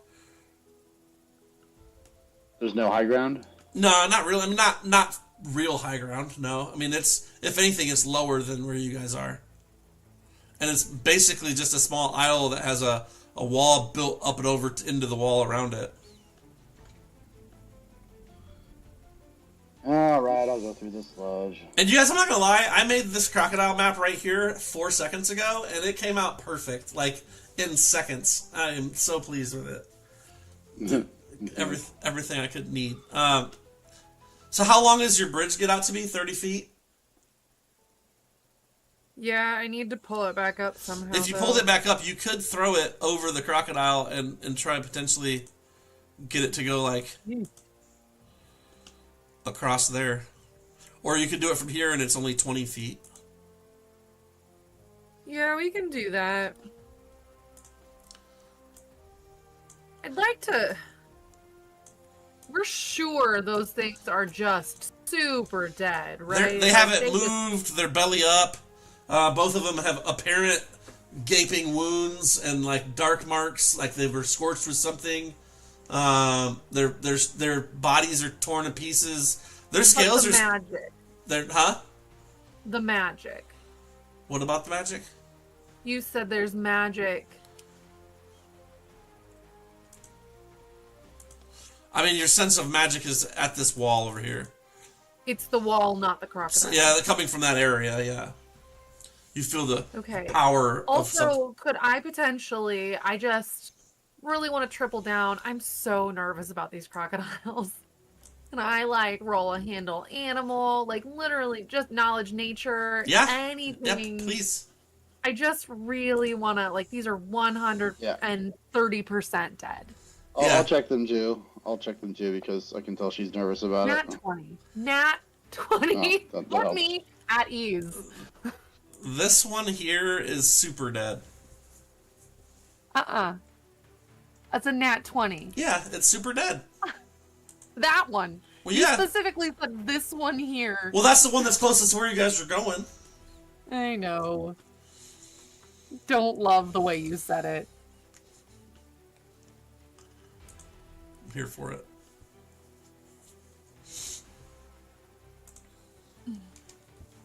Whatever. We're going to another wall. If the other one's dead, we'll at least be able to run, I guess. Okay, so you're gonna let me get your throw my ladder across the bridge across the way. Are you throwing it and trying to? Or you gotta baton it down, right? Pitting it down. So you have to jump over there. You could jump on this one. Like this is a 10. This is a 12 to get to here. 12 to get to there. Ah! You slide into the sludge. Do you want to use your Benny?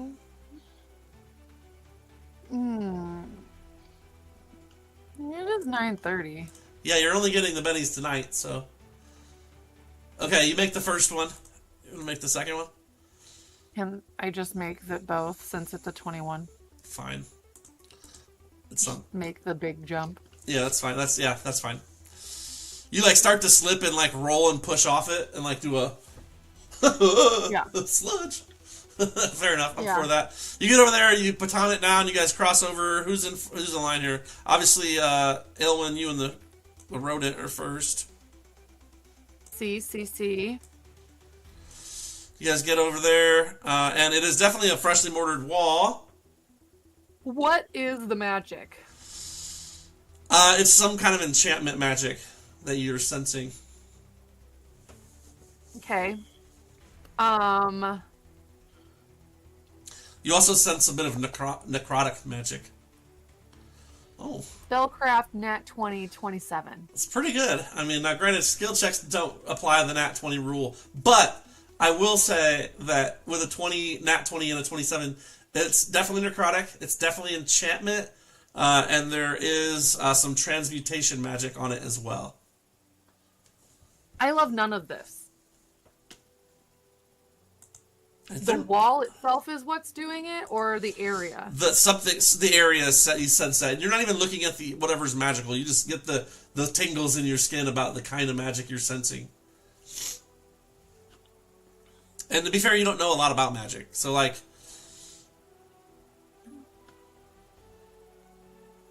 yeah.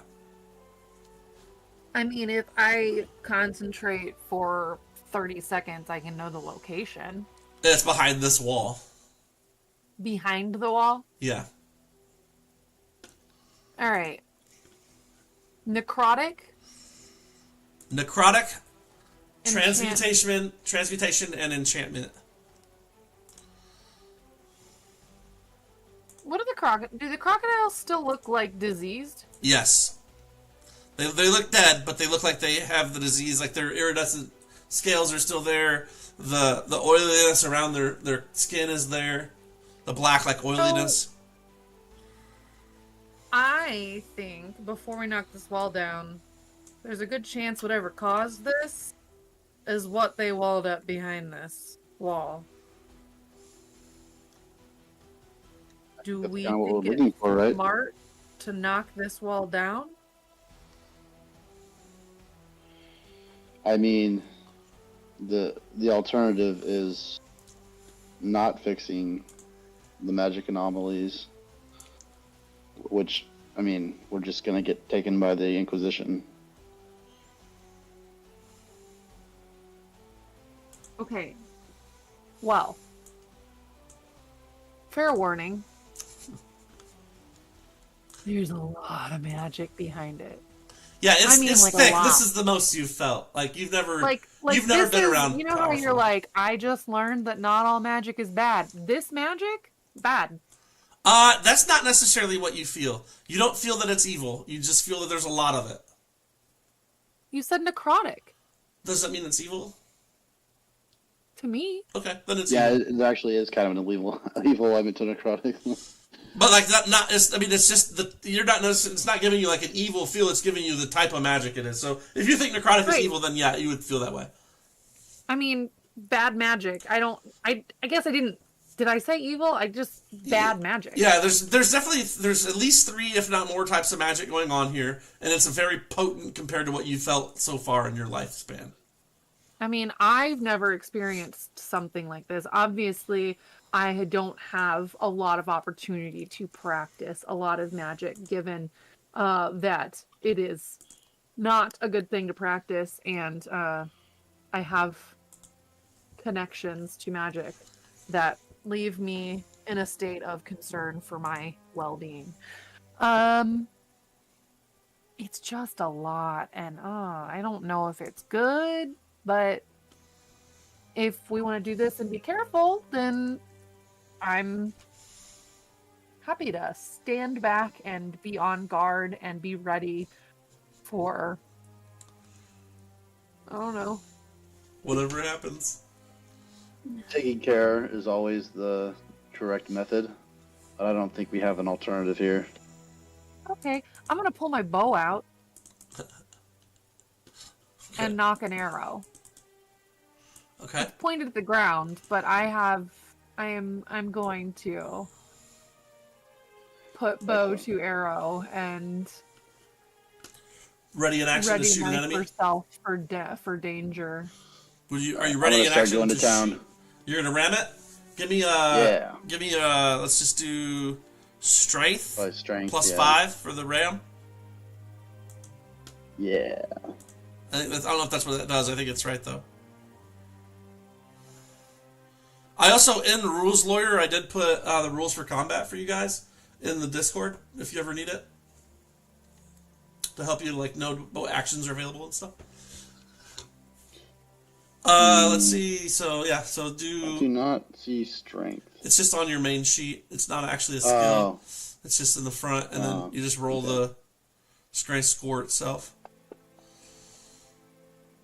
So 18? That was plus 5, so 18. You bash a 5-foot hole, like you bang this freshly mortared brick or whatever that's been laid. You just like swing this portable ram into it, just all by your lonesome dove. You're like, wham, and like hit it, and it just goes like bad Legos getting dropped off a shelf and falls apart.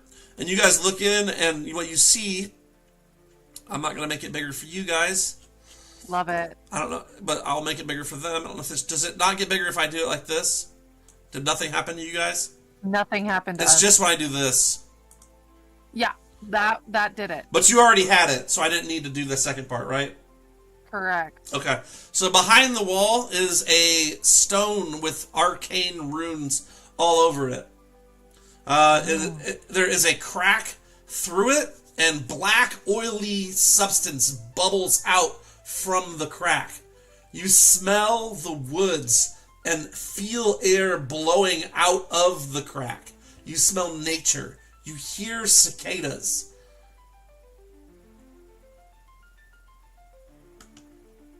That's interesting. So, first, before this, I'm going to look at Eldrick. I'm going to be like, wow, you really smashed that wall amazingly. It reminds me of a tale I read in a book once. Pause. It was a story from an age long ago of an elephant trapped in a castle, and he couldn't escape. You stop. You're welcome. I follow. I'm following. It was, yeah. It was a very, very old tale. Tales And all I'm this glad time. that wasn't the case here. That's funny. I think it happened in this very city. You heard that tale too? Osmer was like, meow, meow, meow. Yeah, My family's talked about it for ages. You know, like I can't wait till we accidentally awaken Osmer. it might have been a. Never awaken your raccoon. It might have been a historical book, in fact. Yeah, possibly. Very nearly could be. But yeah, so you guys bust open this door, or this wall, and behind it is this fractured stone with the black oily substances kind of covering it. The runes are lightly lit up with arcane power, and oddly enough, even though the crack is bubbling with this black oil, you can kind of sense and feel nature behind it, like almost a clean nature beneath the black oily substance. Guys, I really want to touch it. I really want to touch it. And then look at Aelin and then Maldred, and I'm like, what the F is this? I don't know, but I really want to touch it. Shiny. Is it something that we should repair or destroy? I don't understand. Repair? Yeah, I don't know if we could do either of those things. I'm just wondering. My guy, I can tell if something is magic. That's where my magic ends.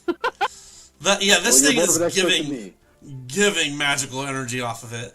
Enchantment, necrotic, and transmutation, to say the least. There might even be more intricate weavings of other magics in there that you can't even pick up because it's very dense. You can feel a change in the environment as you have knocked this wall down and released the barrier. It just washes over you. You feel the hairs stand on your arms and your neck as if you're someone's talking about you. You feel just the static buzz of pure chaotic natural power just radiating off of this thing. Guys, let's go to the Feywild. There's two ways out of the city, the Feywild or the port. I don't know which one's worse, but I'm willing to try the Feywild. Oh gosh. I'm gonna be real honest with you. Aelwyn is... You've not seen Aelwyn excited. This is the closest it's come. The smell of the outdoors, the cicadas, everything that's telling me I should not touch this. But then, the bubbly oiliness kind of crackles around it, and it disappears occasionally. The only thing keeping me from just walking straight up to it. Only occasionally, as the bubbles bubble, you'll catch a whiff of nature, but then the bubbles will cover it up, and it goes back to you get that nasty feeling, and the pulsating of energy seems to be withdrawn and sucked into the stone. Could I? This isn't gonna work. It's a good way to start it. This probably won't work, but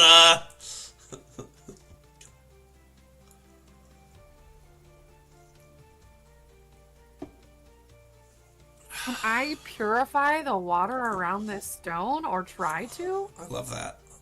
What do you have? Purify water and food and drink? Food and drink, yeah.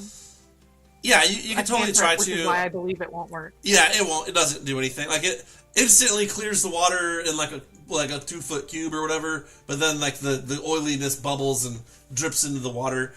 This oil bubbles down and is dripping off of the ledge now and feeding into the sewage.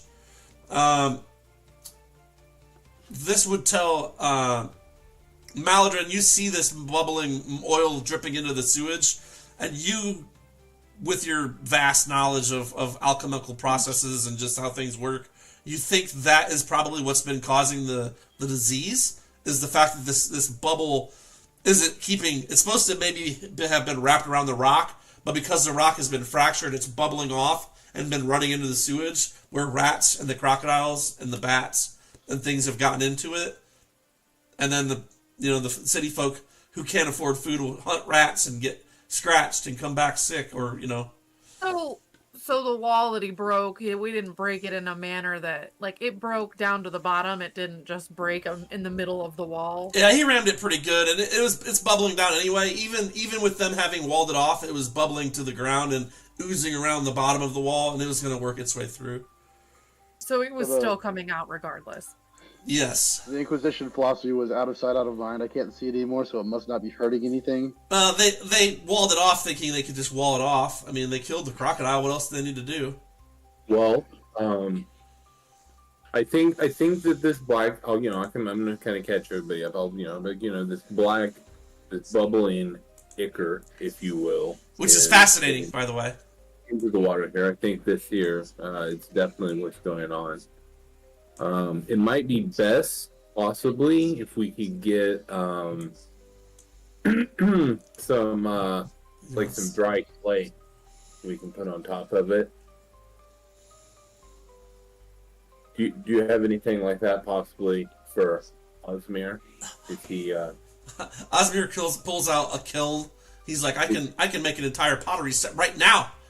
He has pottery wheel. Yeah. And I get behind him and help him. And you ghost with him. Yeah, you guys are ghosting. Yeah. No, that didn't happen. Like possibly some sort of raccoon litter, if you will. Run on the floor to dry this up. Some raccoon scat to heal the rock. No. We could try to blow it up. I have some bombs. You couldn't make some sort of putty? Aren't you, like, isn't that kind of what you do? She's like, I don't know what you do. Is it Not so much, really. You, like, mix things to make stuff, right? Like, couldn't you just mix something and make some putty? I'm more I mean, it doesn't seem like a difficult thing. I do a lot of healing here. I'm not necessarily a wall technician, if you will. Putty maker. Sure. Putty. I would think that making mud would be more your purview than mine. Well, if I know anything about mud, and gee, do I know a lot, because I just live in it, mud's not going to do it. Alright, so as it sits, we have a now open wall with a slightly damaged runic stone that's seeping this ooze out of it. The underlying thoughts are that beneath the ooze, if the stone, behind the stone, or somehow or another, there appears to be a natural breeze and the sounds of wildlife. The crocs are dead. You've opened the wall into here. It is, as of currently 12:30 in the evening. It's been about an hour since you guys have been doing this, so it's 12:30 a.m. It is officially Oath Day, the 1st of Parast, which is essentially Thursday, the 1st of March. Thanks, Eric. I'm going to do that for you all the time, as I know you love weird calendars for no reason. So I guess the question is, what is the plan? Are you guys staying here to try and figure it out over the evening? Are you going to go back to your... I don't think that there's anything else we can do right here, right now. Do you guys? I don't think that we know enough about anything to even make any sort of attempt to this. Knowing is half the battle. What are we going to do with this information? Well, I guess the next step is research? What the... I don't know, man. We can't do anything just standing here, and at some point, I gotta lay down. We've been doing a lot of back and forth all day long. It's been a long day. I'm say, well, I could always the portable ran in my hands, just kind of miming, like, It is magic. It could be evil. You did sense evil. You're gonna ram it? I mean... I don't know. Okay, hear me out. The crack is what seems like is bad. Mm-hmm. Well, isn't there, like, nature stuff coming out of the crack? Yep. The crack, so not the crack. Where's the sludge coming from? The sludge is, like, oozed around it. It's like the pus around a wound. There's like a crack in the stone, and there's black ichorous, like, moving sludgy ooze that, like, is along the crack. It's not sealing it, but it seems to be trying to contain it. So maybe we crack that thing wide open and see what happens. I I'm here for whatever you guys want to do, because I have answers for any direction. I don't have a better option. Honestly, I've got no idea what to do with this. We have no one that we can go to. Like, if we go anywhere in the city, basically anybody that we work with is going to get taken by the Inquisition. Honestly, how would we ever repair this? Yeah, I've given up on repairing at this point. I say destroy.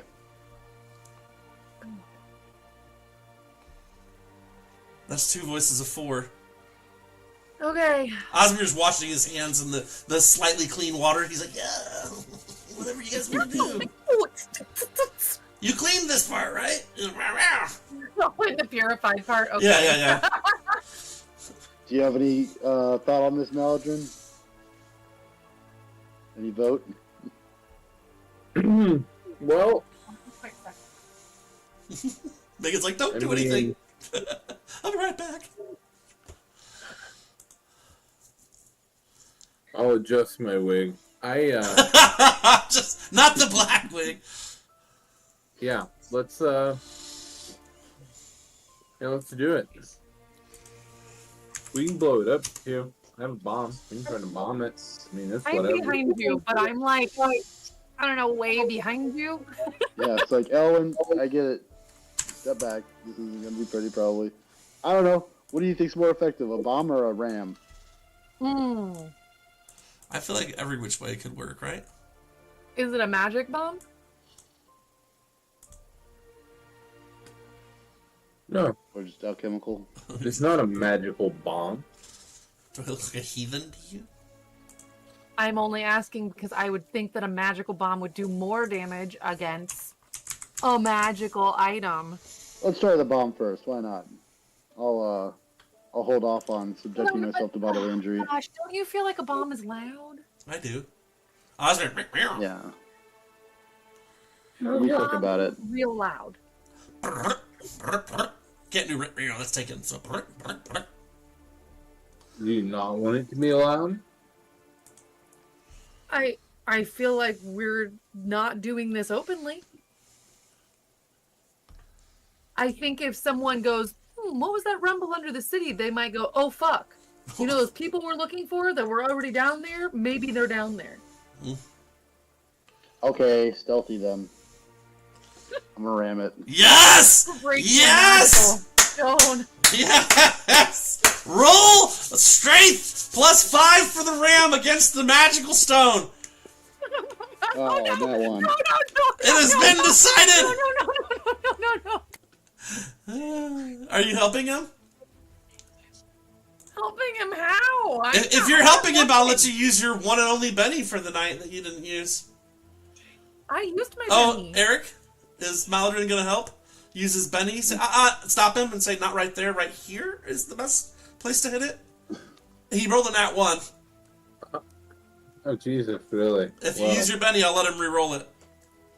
Okay, yeah, you can use I'll get behind him and I'm actually gonna push him like Right at the last second, like this way, Yeah. actually. He one of those just when somebody's about to hit the pool stick and you just tap the back of the pool stick and it goes all wickety wonkety. Gets you a Benny that way.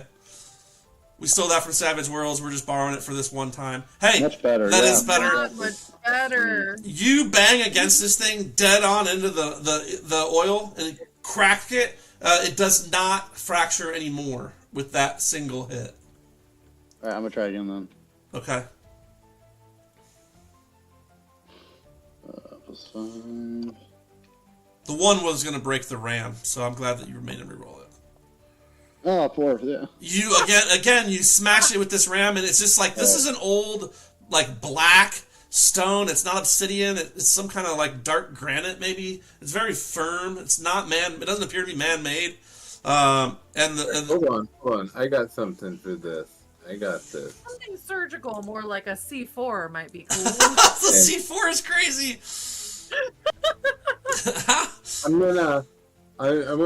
I'm gonna pull out a little vial from my my coat pocket here, and I'm gonna pop the top on it and I'm gonna pick out this thing, a little white powder. I'm gonna pour some of the white powder in. I'm gonna give it a little shake and I'm like, drink that and try again. Okay. What did you just give him? First, then I guess drink it. It tastes like one of those ginger and cayenne shots. You're just and that'll give you a +1 on a skill check. so All right. +6 instead of +5. Yeah, I'm gonna try one more time because I know action here, Like I've hit a lot of doors down. Yeah. So I know what it should feel like when I get a good strong hit in. Okay. Yeah, 21. Fantastic. So let's ruminate about the episode for a little bit, and then we're gonna call it, because that's gonna crack this bitch, and lots is gonna happen. So we're gonna talk about that next week from 7 to 10, and I'll finish this off at the end of our quick next little 15 minutes of conversation. I'll finish this off with the what we're gonna leave the scene with before next game. So what did we learn? What questions do we have? Favorite parts, moments, or things you guys want to discuss before I go into the final thoughts for the session? I mean, feels like we got we've got progress. I guess we've got some answers. I would say we've got as many questions as we had before, but we've answered some other questions. So, I have one. I have a question, I guess. Oh God, here we go. Was your original plan that us 3 level 1 characters would come into the sewer, fight all the rats, fight the dire bats, come down here, fight 2 dire crocodiles, and then open this door? No. Because I'm like, that seems like a lot. Nope. I never planned on you guys fighting the dire crocodiles. That's why there was 3 entrances to there. As soon as you guys started hiring people, I had to change everything. So I had to amp everything up and make it way more annoying, which is great, because that's what I did. Like, hey, we're going to hire 10 people to go down the sewers with us. I'm like, great, I'm going to have 10 people I have to kill. So let me throw something monstrous at them that they'll never defeat. Eric's scared of bats and rats, let alone giant crocodiles. I have no concerns with them fighting this thing. Whoa. Strategic retreat. Fair enough. Brave people don't retreat. Oh my God. They do it strategically. You tell that to Custer. Again. I live in Montana. It's more relevant. Yeah. Sure. It's pretty relevant to me, too. Custer's the Battle of Custer is an old painting my grandma had on her wall all my childhood. Was the Custer's Last Stand. So I know it. I know the painting well. I can spot it. Okay, well, good job, guys. I will say he once, twice, 3 times, and a final 4th time bangs the stone with the portable ram. Wham! Wham! Wham! Nothing happens. Pow! Blinding light. Flash of air. Boof! Blows in. The stone cracks. You guys are blinded for an instant. Mythic tier up. 1 mythic tier will pick up with the results of your exploding stone next week. Same bat time, same bat channel. 7 to 10 with your first mythic tier, because it's about to get real crazy.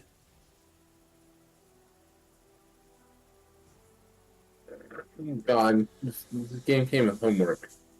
Huh? Yeah, it did. It came with homework. I have to read all the mythic stuff. Now, Megan has her spreadsheeted out already. She's ready. She's got a couple clicks to do. I've got my next 5 levels and 3 mythic tiers planned out. I'm good. All I gotta do is put it in. Nice. The question does remain, though: is Osmir also getting a mythic tier? Yeah, we talked about it, didn't we? Yeah, I just didn't know if you liked that proposal. I like the lesser version. The one that I sent you was crazy. Yeah, I think the last one that I posted was super reasonable. Yeah, just keep it reasonable. We'll talk about it as we go through it. But yeah. Love it. I don't. Honestly, he's part of it. He just got hit with mythic energies, just like you guys did. There's 2 ways to get here. One's in the sewers, and one was tomorrow or later today upstairs in the Grand Marketplace. You guys completely circumvented that entire option just by going tonight and not tomorrow. But that's okay. I hope you guys are ready. Get your mythic tier. do your damnedest. You guys, the blinding flash of light, we're going to pick up from here where you guys now currently are, which is not the sewer. Just to give you a slight teaser. But nice work. I'm glad that we got there. It took some finagling on my part, and I had to do some kind of creative pushing in different directions. I could have, if Maladrin had visited the flat, it would have been way more blatantly obvious what to do. But it's fine. Now I don't have to do that. I can retroact that for another lead later if I need to. I think we got there on our own pretty good. You guys did good. It took a little. I mean, removing the guards was probably enough. Like, oh, we can go back down. Let's see what there is. I mean, you knew that we were already pretty interested in what was happening down there, so yeah, Right. just the guards leaving was plenty. Is it what you guys thought? Like, when you got down there, did you expect the crocodile to still be there and be a pain? No, I fully expected them to have taken care of the crocodile. Okay. Possibly some sort of necro crocodile. I definitely expected them to pop back up to life. Yeah. No, that's not off the table. But I know it's not off the table. Besides the fact that you very straightforwardly told Tim it does different stuff with undead. That's where it really shines. About that hammer, and then I was like, God damn it. Well, that's helpful to have, something to fight the undead. One of the things I learned, I was playing a game of Dungeons and Dragons, and I didn't think about my encounter I built as much as I've thought about some others in times past. And sometimes I get carried away, and they were in the sewer, and I had them against a single were-rat. Well, I forgot that in 5th edition, were-rats don't get hurt unless it's silver or magical. And they had nothing. And one spellcaster who kept fighting giant rats. So, the spellcaster could have taken him out, but they're sitting there, he's like, I'll kill the giant rat. And I've got 3 other characters in here fighting this were-rat, doing 0 damage, getting frustrated, because none of them can do anything. Whereas if they'd have just fought the giant rats and let the spellcaster cast a couple of cantrips at the were-rat, they could have got out of there pretty easily. But instead it became this complete cluster bust. It was down to the wire. They were almost all, 6 of them. 6 of them almost all dead in the sewer. And you kill them all, and you say y'all suck and you deserve to die. I wanted to, but I did not. They did finally manage by dragging each other away, and the magic user shooting the magic at the were-rat. They were able to heal up and do heal. It was very, very tense. I mean, I literally had 5 of them down at one point. It was rough. It was just one were-rat. It wasn't even that big a deal. But they were just low level, and they didn't have any magic items or silvered items yet because they just had starter gear. It was very sad. But I also thought it was kind of funny because they did have a way to damage it. They just didn't go that direction. Cool. All right, guys. Well, it's 10 till. Not a big deal. We'll stop a little early. But, we'll pick up with the end of the blinding flash, and we'll see what you guys have uncovered with your portable ram bashing. Thank you, everybody. I love it. Thank you, everybody, for coming by the stream. Thank you for the gifts and the likes and the follows. And I guess we'll see you guys next week, 7 to 10, for episode 6, A World Found.